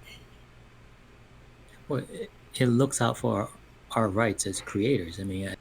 You can see that as artists, we're often kind of like insecure about our work, or sometimes just introverted or whatever, and we can get really just pushed aside and just paid very little, and also there's the idea that we're supposed to suffer for our art, and we're not supposed to do it for money. So there's the rates that we get charged are like, it's so criminally low. So the union is supposed to look out for us, make sure that we have health insurance, and that there's a minimum to how much you can pay us and how much you can work us. So in that sense, it sounds pretty cool. Like, hey, I'm all for that. And these discussions kind of went dead for a long time. But after the virus and after like what's been going on in the industry and the recent layoffs, there's a lot of chatter out there about unions again. And I don't know enough about them to know whether they're good or not. I know it's very debatable, and there's some people said that we don't even work for the companies. We're all freelance. So Yeah, it's debatable. It's and a lot of the artists work overseas. So does that union extend to them also? right. It's I know Neil Adams was a big proponent of unions before, and he's one of the guys that really pushed for even creator rights that are extended today. Um, there's no understanding of what the rates are in terms of art, where you're getting paid. Again, like when Sean and I first started, Steve Mazarski was like, "Hey, we want to sign you guys to exclusive deals. Um, maybe you should get a lawyer. Here's the name of a lawyer, and it's his friend. Um, was it his friend or that guy? Yeah, I Yeah. mean, he used to gal, and she became our lawyer. And so Was she any good? whatever. Did she like take your calls whenever you wanted to? Oh, I mean, she dealt with us as a group. I was in a group with colorists and inkers. So, um, but whatever. I mean, I don't think it really. I don't think I would have gotten anything. It was very cheap too. So Oh, I was gonna tell you, Sean, man. In your next Batman Beyond book, you should ask Dan to have it take place in Chinatown portion of Neo Gotham, and to use the character that I created called Hacker. okay. So maybe we can make the character really popular, and I can get some royalties off of that. I'll kick back some to you. But that's Yeah, I don't know. I think that's the one thing that maybe I regret looking back, is that we weren't as cognizant of creator rights, creating our own characters, and or maintaining. Um, one thing like that. Rob Liefeld, Jim Lee, these guys created their own characters, and they stand the benefit of a lot of that today. Crispy egg rolls out. Crispy's got to go lift some weights. Just gotta go. Are you working on legs today? I hope you work on legs. I mean, Crispy's got this um, tremendous upper body strength, but we haven't seen any pictures of his legs. So Because we're all on these Zoom meetings now. You don't really need legs at all, right? today's leg day. But what if Crispy has has cankles? That's how he's able to support himself. It's like super thick ankles. I mean, there's a lot of Asian people with cankles. Okay, well, jeez. Yeah, I guess you can say that because you're Asian, right? So, All right, well, Crispy, thanks for stopping by. catch you later, Crispy. Okay, so I think we're okay with this. I just want to go into some final revisions. So what I'm going to do is I'm going to select all of these layers. It's so three-dimensional. I'm going I mean, to I group guess. them. Oh, sorry. Go ahead. Oh, in the hands of a qualified artist, you can make a two-dimensional drawing. Like the illusion of three dimensions is undeniable. And I don't know whether I'm just noticing the three dimensionals because her chest, but I mean it's very, I think it's you're very just three noticing dimensional. the chest. I mean, that's the screen is right there on the breast. This part. Okay, so I've copied and pasted a new one. Let's see what I can do with this. So what does that do when you copy and paste a new one on top of the old? So this is the one that I'm going to work on now. So this is the layered file. You can see you can see all these layers. These are the working files, right? Wow. Layer 13. Right. So what I'm doing is I've grouped all the working layers into a single group. Maybe call it layered. And now I'm going to turn that off, and I'm going to work on this is a single layer file. This is all that work combined. And now we're going to start doing some surgery. Wow. Your layer game is strong, Master Cheng. So you can have as many layers as you can as you want. Already, the chin is looking a little bit better. Kind of off panel. There you go. Go in there with a probably not with an eraser. And at this point, I'm no longer working in multiply or anything. I'm just going to be coloring straight with the color. So I'm selecting color, and I'm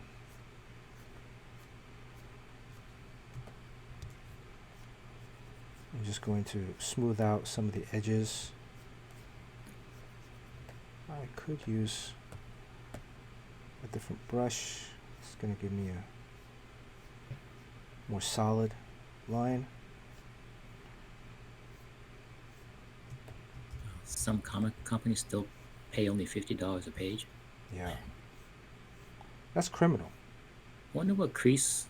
I think Crease was getting some kind of crazy low pay for his project, or maybe getting no pay, because I think the guy's just not paying. Yeah, that's you gotta. It's very difficult to work with a smaller publisher. There's a high rate at times of non-payment or late payment, and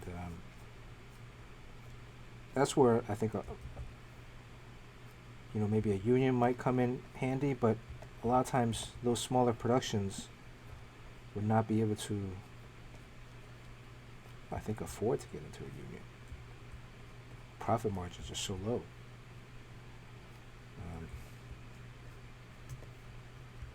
I don't know. What do you think, Sean?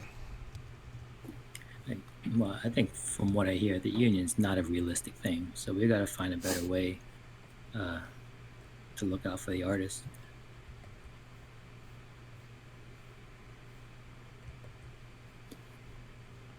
Does anyone here work in a field that has a union? Well, unions actually work really well, like in the Hollywood system. Yes. In some jobs, it works really well. Also, it keeps kids from being employed for certain jobs. I know, like a storyboard union actually keeps the rates very high. Well, you get set rates, right? So if you've worked in the industry, it's just like the players' union in sports. If you worked and you're at a particular level, you're guaranteed X amount per week, X amount salary per week. So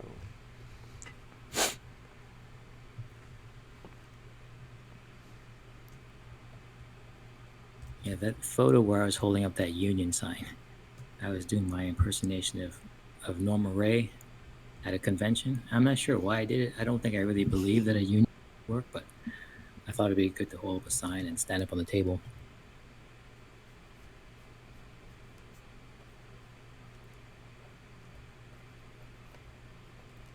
And the thing is, like,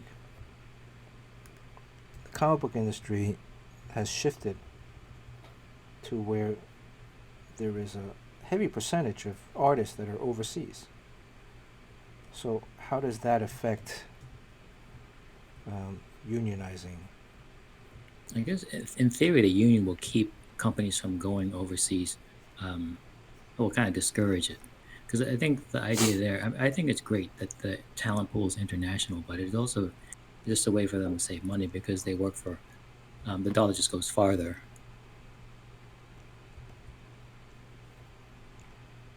I would always encourage our brethren get the maximum rate they can get.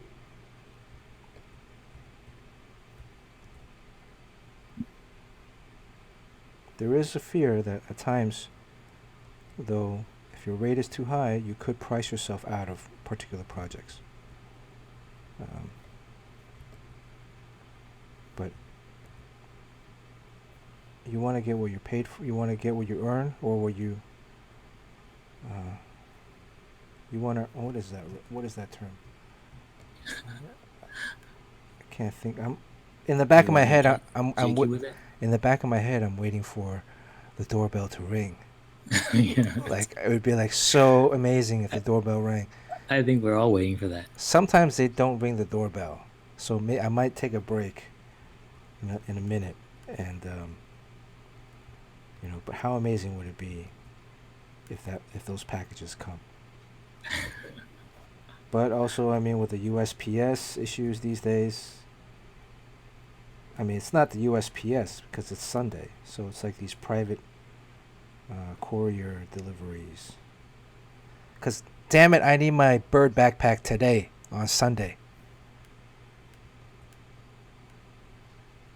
I mean, the thinking too is some of the reviews that I've read is that it comes in and it has a very plastic odor to it. So I'm going to need to air it out, for a few days before I can put my birds in. Birds very sensitive to smells.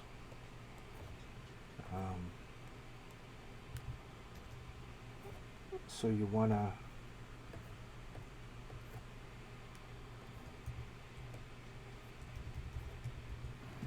Uncle Bernard. Hello, Eloise. She's watching her disembodied head. Is she drawing along? Is Travis drawing along? He actually is. It's good. Travis is always drawing weapons and knives and people who have been eviscerated or dismembered. Okay. Because he's in middle school. Middle school is when like boys have, in general, as far as human beings go, the worst taste of your entire life is right now, like 12 to 14 or 15, whatever. Really? Yeah.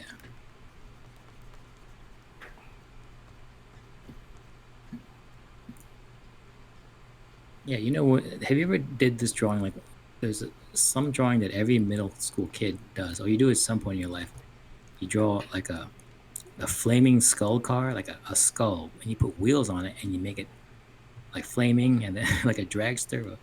And for some reason, I don't think that thing exists anywhere, but a lot of boys just end up drawing that because that is the coolest thing you can possibly think of.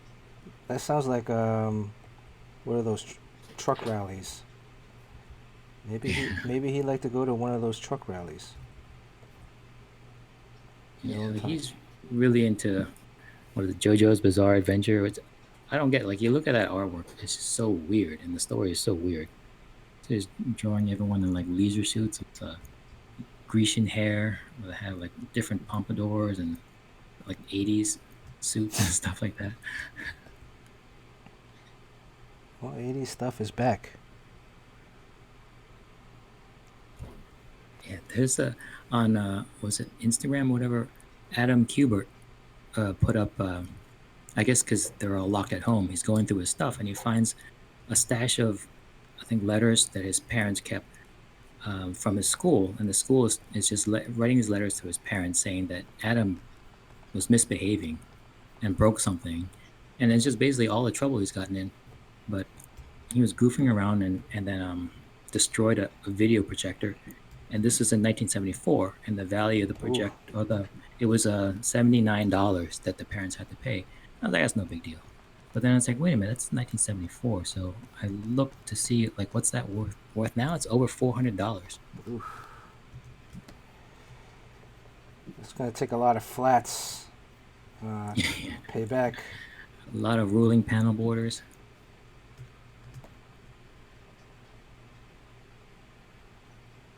Panel borders, I actually don't even rule panel borders. I do that on the computer. Well, I do it on the boards, but on the actual page, but doesn't matter. All right. I think we're nearing the end here. Some of this is just minor touch-ups.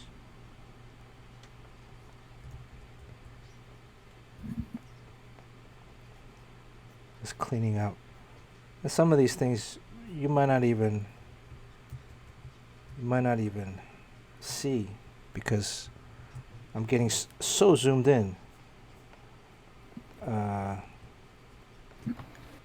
Right, some of the harsh panel borders and those brush strokes you can see in there. When you zoom in, I mean, obviously, like your mind's eye kind of closes up and reads it as a smooth gradation. But furthermore, the printing process, I think after it's printed, it's all those colors are made by these halftone dots, like they're dots, almost Yeah. like pixels, and then that also takes care of a lot of that. So I'm you just know, wasting time. there's no need to break out the airbrush. I'm just wasting time. Is that what you're saying, Sean? You know, there is this guy who every year at a convention he shows me his work. So he does album covers for this kind of like rock star woman, whatever, and so he brings the iPad and he shows me whatever he's working on, and it's really impressive stuff. And he says, "Wait, check this out," and he zooms in really close. So it's a portrait of this woman, and you zoom in really close, and you can see that when you get in like 50 times closer, the woman's cheek has all of the peach fuzz because he's drawing off of a photo reference of her and she has peach fuzz. But when you step back, you don't see that.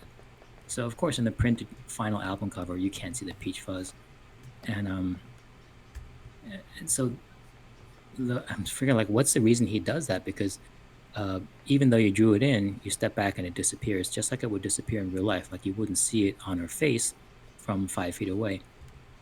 So best I can figure, the only reason to put it there is that if you meet like a professional at a convention, you can say like, "Hey, check this out," and you go zoom, zoom, zoom, zoom, zoom. It's like, "Oh wow, this is peach fuzz." And he told me that he made this peach fuzz by using the grass tool. Like Photoshop has that grasp tool, Yeah. and he makes it white and transparent, and then just puts it all over her face.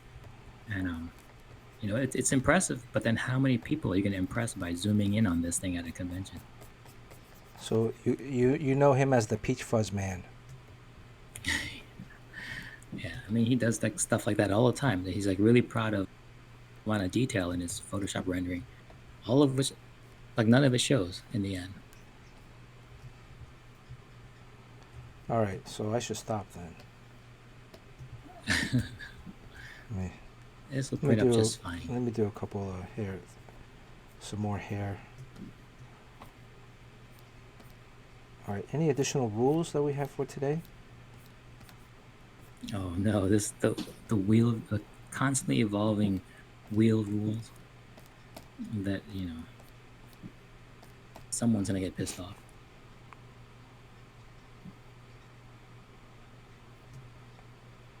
Yoji wants me to zoom in on the boobs. I think you were zoomed in for a while. He's gonna screenshot it for later.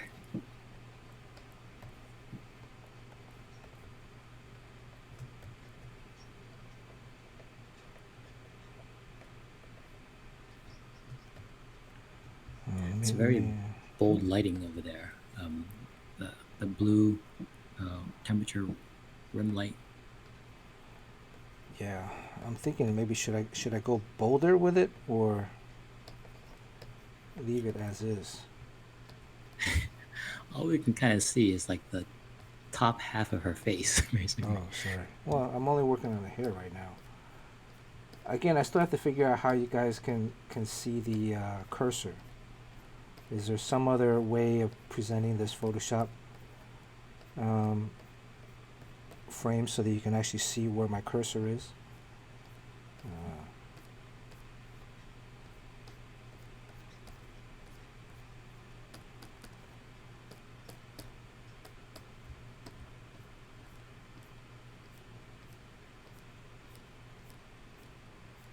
Yeah, so I'm just adding right now details into the hair.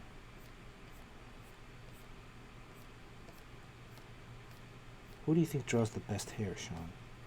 Hair is very hard. Yeah, it's very difficult. Well, I mean, all of my favorite artists, I think they just draw great hair. So At first it was Travis Charest and then Olivier Coipel.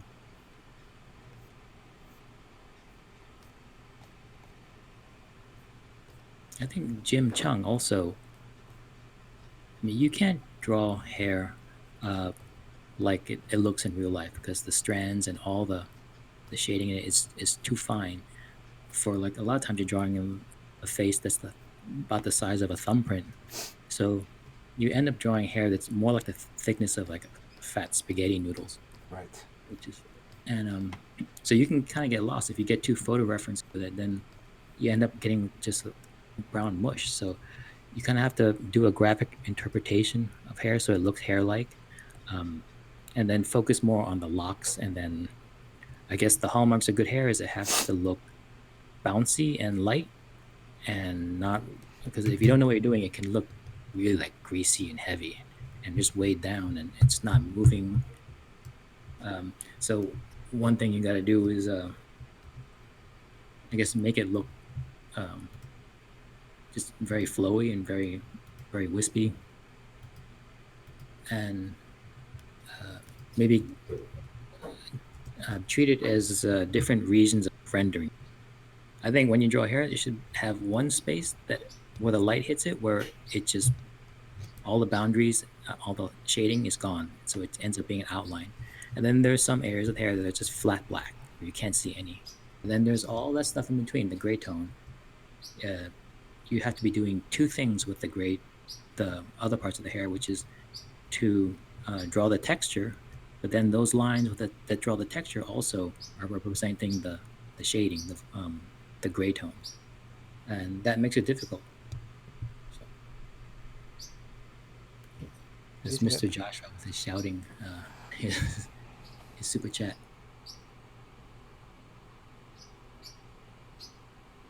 Oh, okay. So Mr. Joshua asked if I could post one of these pencil sketches on your Discord once in a while so you can practice inking and coloring. Yeah, sure. I have a. Is a JPEG good enough, or do you guys want a high res file? What do you think of this background? Do you like? It's cool. I mean, she's mostly very shiny because of her arm skin and even her hair. It's very smooth. So then to have a contrasting, like very like stone-like texture is nice. Yeah. I'm being called up for dinner, so I can't stay too much longer. Okay. All right. Let's wrap this up here. I think I'm good with this. Right? Let me crop this because it's There's like a little vignette behind her. yeah. Oops. That's cool. Okay. Crop.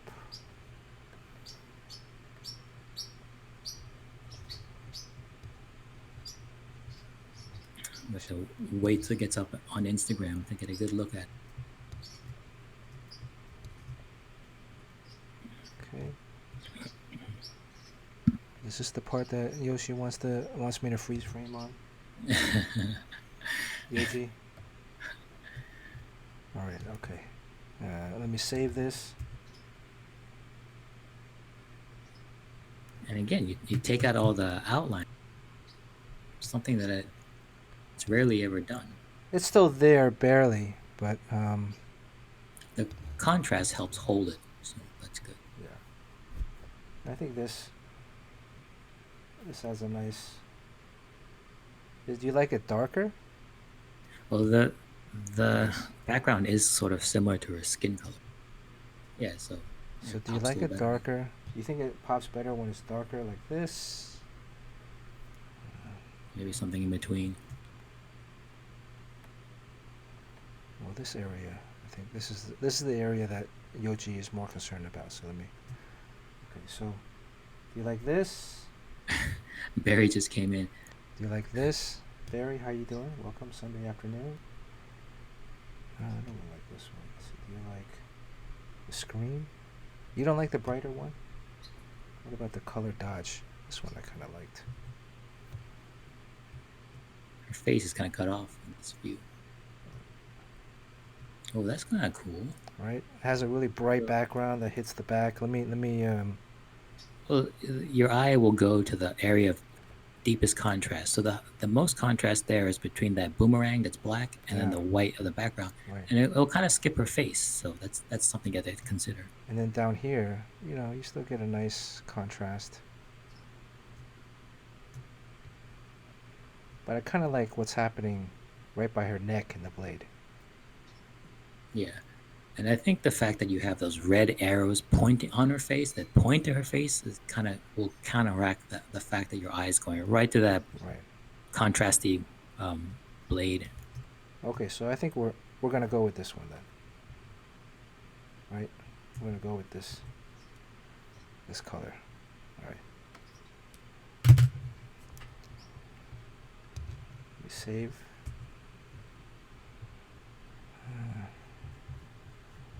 Okay, let's. What are we doing here? An hour 49. Good. Right on schedule. I get to cut out before that horrible wheel portion. You gotta go. Well, pretty soon. Come on, the kids can starve a little bit. Eloise has been hungry for. Eloise. That's pretty cool. You should make a print out of that. All right. I don't know about that. That might be going too far, Sean. Right now, it's just an Instagram post. Right now, it's just the Instagram post. I'm trying to find where your Oh, the Thor? yeah. Where was it?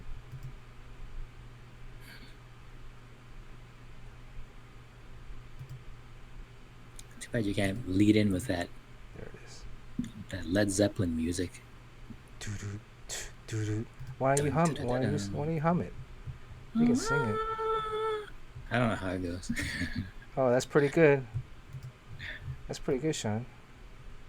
Okay, I think I'm gonna have to cut out soon this tedious wheel portion. But whoever wins, if you just DM me your address, I'll package it up and send it out. I'll remember to sign it too. So. Okay. Wait, well, Sean, hold on for like 1 Okay. minute. Let me run downstairs to the door. Okay. See, he's gonna come back wearing that bird backpack on his head, and then the party starts. I'm afraid that he's gonna get too excited about this bird backpack, and he's just gonna start cramming his birds in there, and then putting the backpack on. And right after stream, he's gonna go run like Forrest Gump, like an idiot.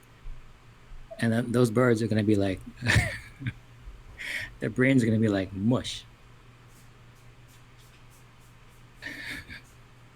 This is bad because his studio is he lives in a loft, and you have to go up the stairs to the studio, and now he has to go all the way down to the other end of his loft apartment to check the door.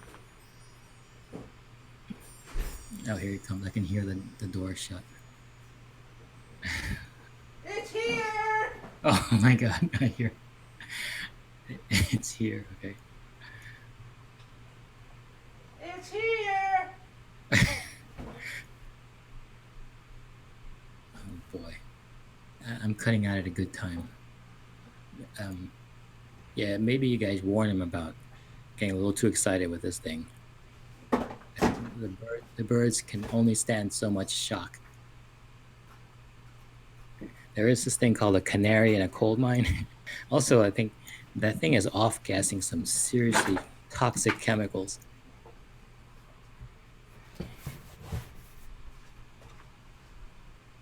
Oh, there's the box. Amazon Prime.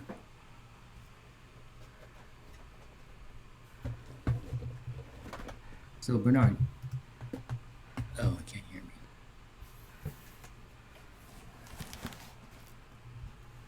This stream is over, so there's no unboxing now. Hey, it showed up.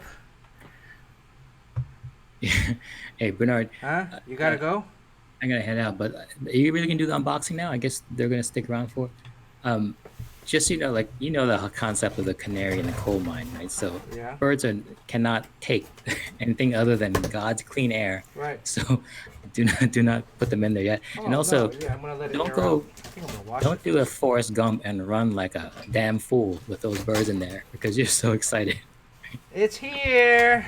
Look at this. All right, I'm gonna cut out. So, thanks for tuning in, everybody, and good luck to whoever wins this thing. I will send it to you. Just send me your address. Enjoy the unboxing, and and try to enjoy the wheel meet. Thanks, Sean. All right, see you later. It's here.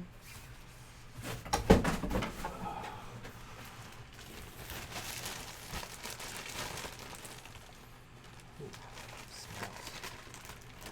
it smells. Oh. I'm gonna have to air this out for like at least a week. Anybody have any good airing out methods? They're very birds are very sensitive. They're nasal passages. So like even if you're cooking, you got to make sure there's ventilated. You know, so if you're using a Teflon pan, that could be toxic to them, even though we don't smell it. Look at this. Got a nice bird. Oh yeah. Okay, that's good enough.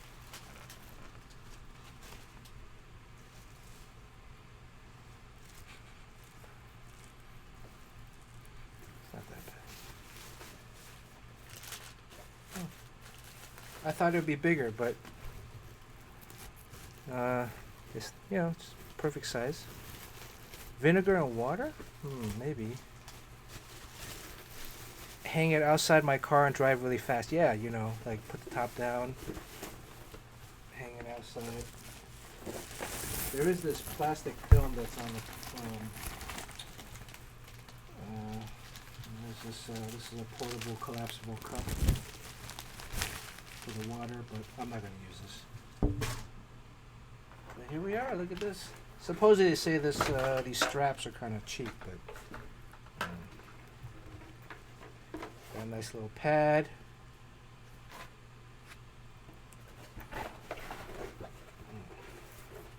Let me zip this bad boy up real quick.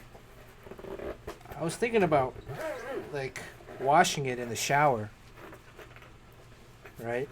Like giving it a nice little rinse, and then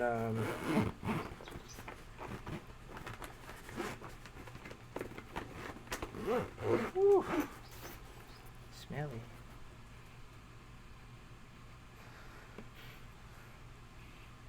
But I do like this fabric. It's like a regular backpack fabric.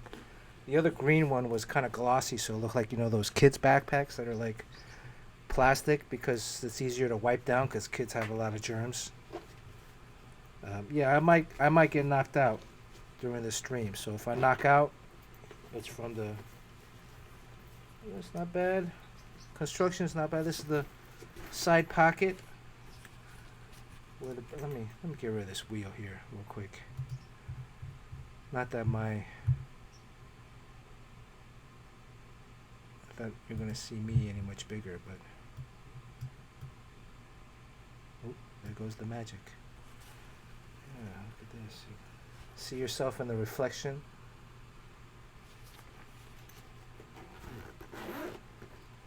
And then this is where I think I'm gonna let the birds in.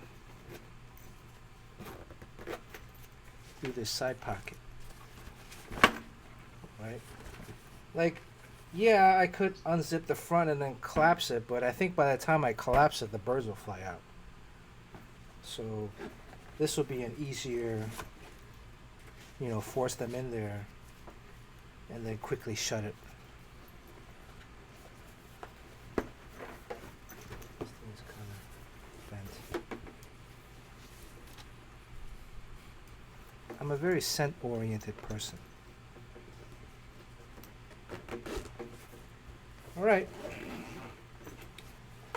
So excited. I'm gonna clean this later. I gotta rip this plastic. A lot of user comments about the plastic on this dome thing. This dome doesn't seem too thick, but it's fine. My only concern is that it, it'll be too hot for the birds inside at some point. which case I bought a fan. Bought a fan to put in the side one, so it'll blow air in there. But I think the birds can. They're not gonna be able to get out. All right. Nice. I'm so happy. Oh, and then these are like little feeders. Let's see how this works. These are the small size feeders. Yeah, I was gonna go to the beach, ride my bike on the beach, and then take my birds with me, so they can see the ocean. There we go. All right. So let's see if this works. This is a feeder. You can't see it because it's green. All right, let me open the other one's blue because of the green screen.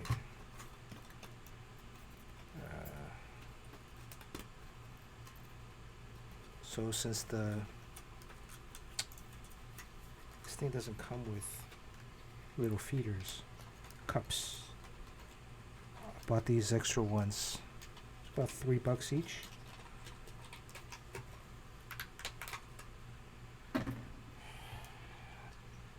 And the thought was like these two holes in the front. I was gonna put this.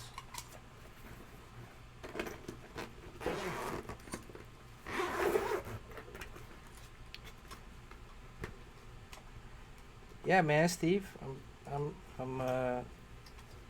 This is one of the few times I'm smiling. Here we go. Let me see if this works. I hope this works. This was my theory. Might not work. It's too short. Oh, maybe. Here, look. So I connected the feeder to one of the two holes. There's 3 holes in the front, so there's still air here. There's still, this one will be connected, but I have the fan going. So, and I have 2 of these feeders inside, one for water, one for seeds. There's a little plastic covering on them. So, if in case I'm walking, right, there's like there's a little plastic to eat in here. And then, so if I'm walking, the seeds won't come out. All right, let's give away the sketch. Hey Barry, good to see you. Suli, thanks for staying on this whole time.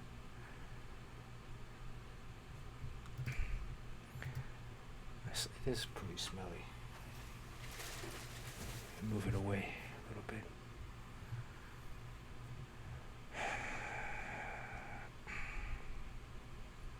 So that's a nice store, 6x6.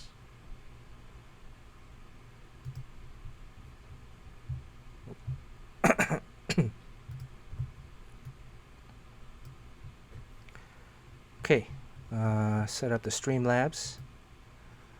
Let's go down this list. We got a bonus special unboxing today. Nice, worked out. Okay, Yoji. Yoji's here. Luke, Mr. Joshua, Sean Chen, Beavis, Butthead, Crispy, J Dang. Is J Dang here? If you're also new to the stream today,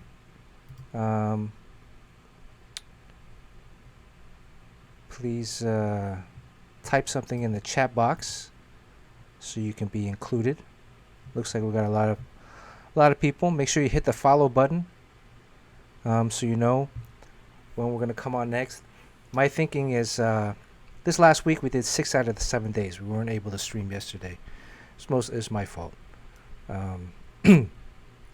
Woke up late, went to pick up some food, and then fell asleep after I ate the food.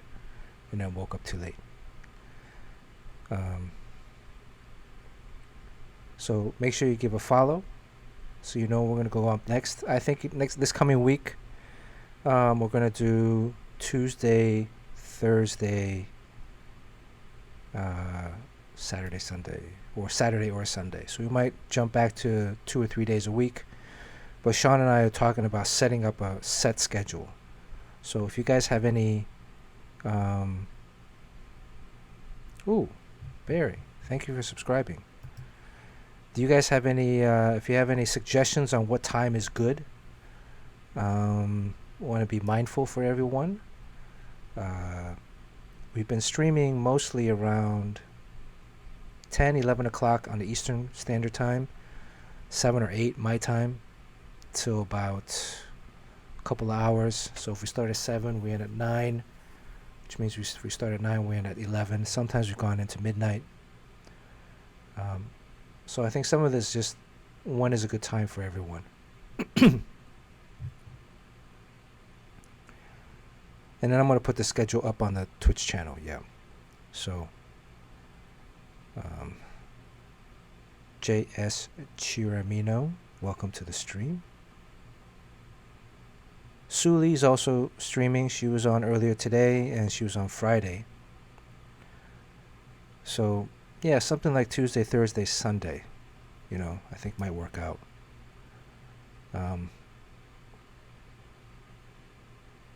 Maybe one of those days, like earlier in the day, like early afternoon, like around this time, how we started today, around 5:30 Eastern, 2:30 Pacific. Some of it depends on Sean's schedule, because he's got kids and a wifey to take care of. So let me know your thoughts.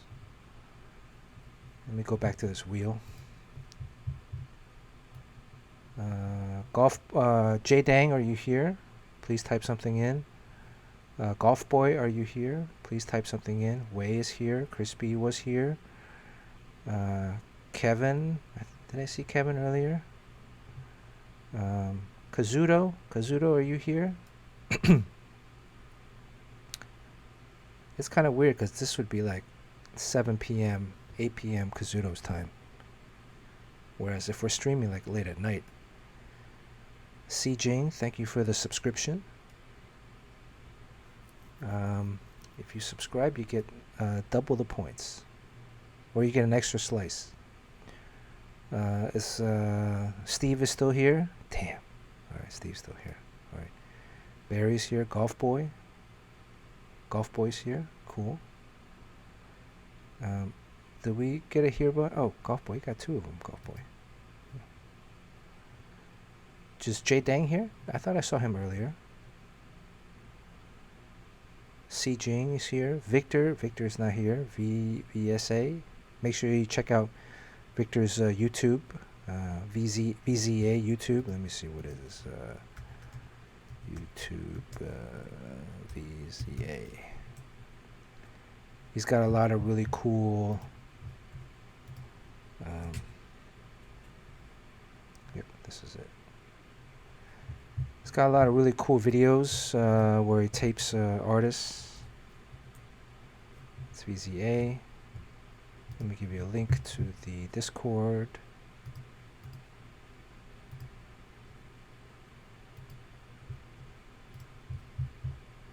It's a link to the Discord. And then also, like, next week and the coming weeks, we want to try to get as many streams in before work gets too heavy. But I like to hear some of your voices. So maybe there'll be an opportunity for us, give everybody a chance to chat a little bit in their own voices if they want. So Victor is not here. Long's here. I think I thought we chatted earlier. Too Woke here. Too Woke. Please type something. Wilson Thai.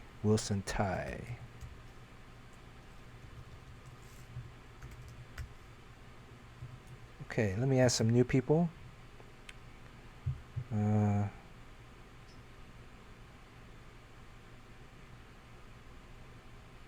What was the new guy that just... James Koo, welcome.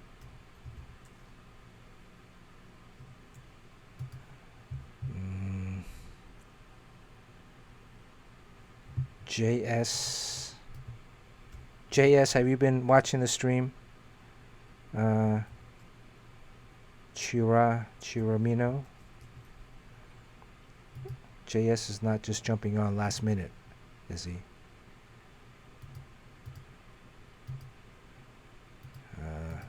Should we ask him a question from earlier on?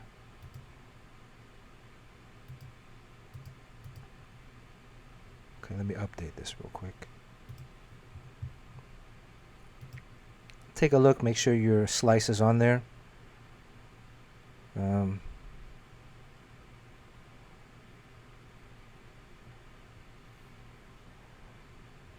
Geronimo. Okay, Geronimo, nice. Okay, so let's see. 2 for 2. Thank you for joining us. All right, let's go into now the settings. Yoji.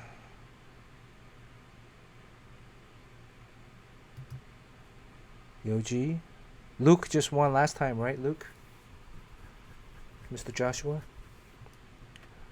So you're still set at 1. So if you want a sketch, you remain at 1. Unless you're a subscriber, you get 2 for at least a couple of weeks. That way it gives everybody a fair chance to win. A lot of people have won doubles. Crispy, you get 1 more. Crispy has never won yet. Crispy Papa.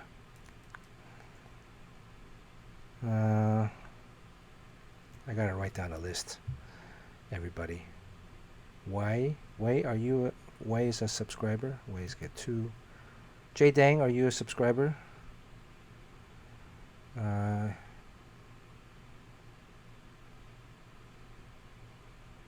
And again, if I forget, if I don't see it, make sure you just type it in. Kevin, bump you up. Kazuto, not here. Didn't see Kazuto today.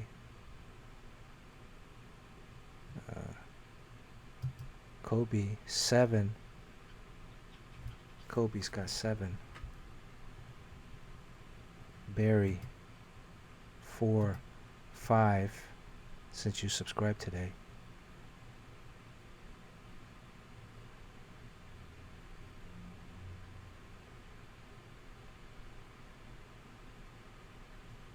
Wait, was it something about changing? Golf Boy. Golf Boy here? Did he? There he is, Golf Boy. Golf Boy, when did you win? Si Jing, you got 2, now you're up to 3. Actually, 4 extra slice. You get a 4th extra slice since you subscribed today. Long's got 2 times, 2 woke. 2 woke here. Did I see him earlier?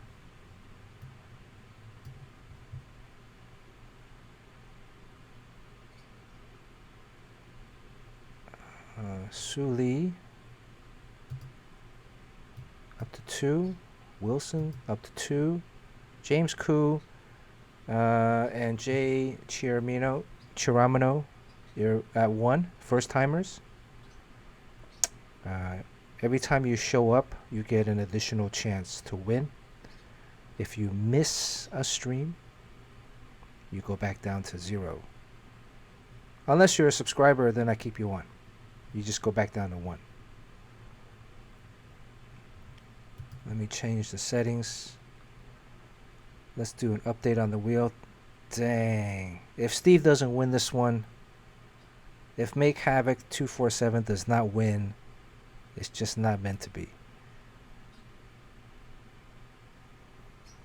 Golf Boy, sorry. Especially today being Sunday. Golf Boy? Golf Boy, have you won? I keep thinking Golf Boy has won already.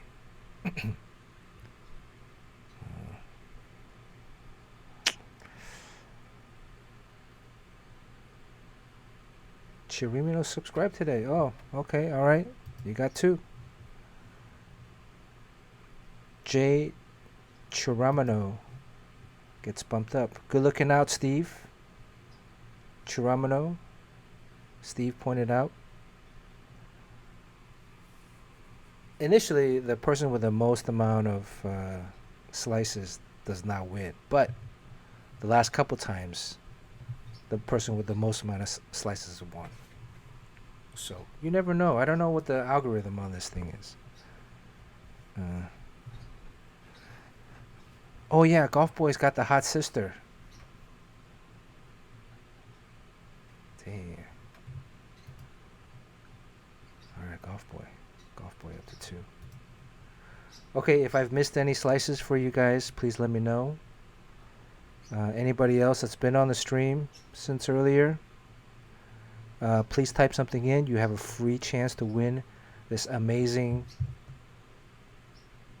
Thor sketch by Chen, who is now feeding his kids.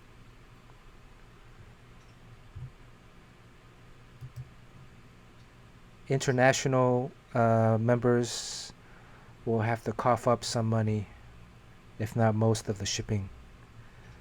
But we're covering domestic shipping right now. I will be sending out the sketches so far on Monday, Tuesday. I'm going to do some packaging later tonight after the stream. If you guys are trading amongst each others, please tell me now before I send it out. Otherwise, A to the J, if you're less than a week old, but you've watched today's stream, you get a slice. Are you sure you don't want a slice? A to the J. The longer you are on, the more slices you get. I'll give you 1. Sean's on the East Coast. He's in New York City. All right, okay, A to the J next time. Remind me, though, if you've been on more than once, I have very bad short-term memory right now. I mean, I'll eventually remember, but Tuesday night is extreme. Oh, yeah, I'll draw a profit on Tuesday. How about that? We're going to redo the setup, do it on the other drawing desk, do actual live sketch next time.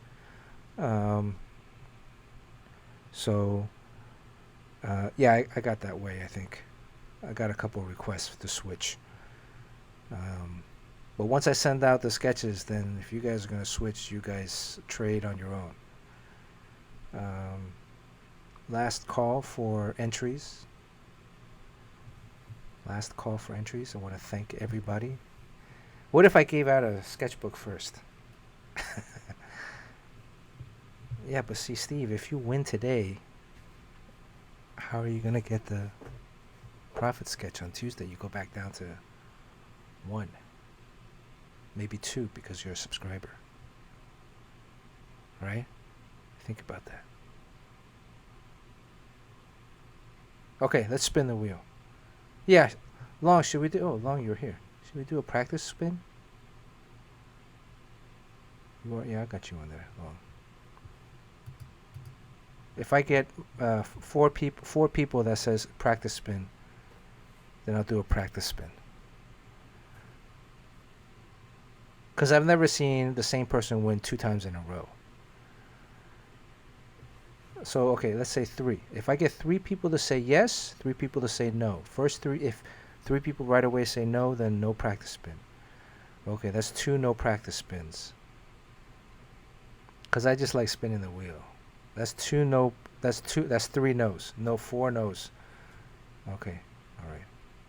No practice spin. Sorry, Wei. All right. Okay, here we go. Here we go. No practice spins. Good luck, everybody. Look at that. Crispy Kobe. Si Jing, Kevin. Barry has a good shot. This is it. 1 spin for all the for the Thor. 1 spin.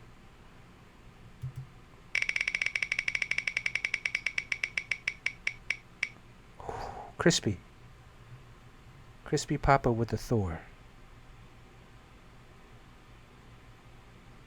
Crispy Papa, congratulations.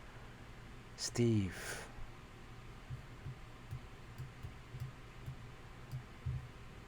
Steve, back down. Steve, you're gonna have a real good chance of winning the profit sketch next week. What if I draw a horse profit? Would that be cool? Oh wait, Kevin. What am I saying? Who just won? Did I say Crispy? Oh yes, Kevin won. I changed the wheel and I didn't realize that. I forgot I changed the wheel. And then I looked at it, it says Kevin. But Crispy won. Yes, Crispy. Horse profit. And then it'll be Steve versus Sue Lee for the horse profit. How about that? Or no, kitty cat profit. Like a cat version of profit with the boxer thing on it. Cause doesn't he have hair that goes like this? Blobfish profit or blowfish profit. Yeah. Steve will win the profit, but it won't be like human profit. It'll be some kind of animal version.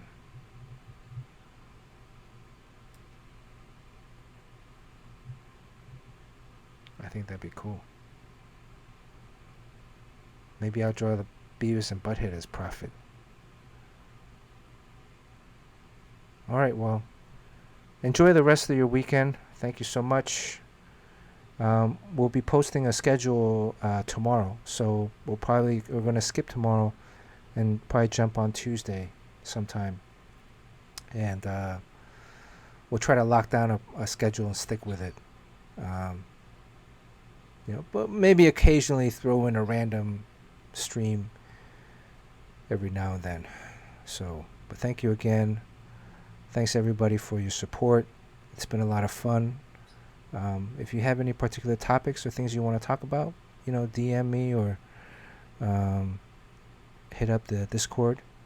I'll post up high-res images of. I have the Bizarro, Wonder Woman, and this Zealot scanned in already, so I'll post those up on the Discord.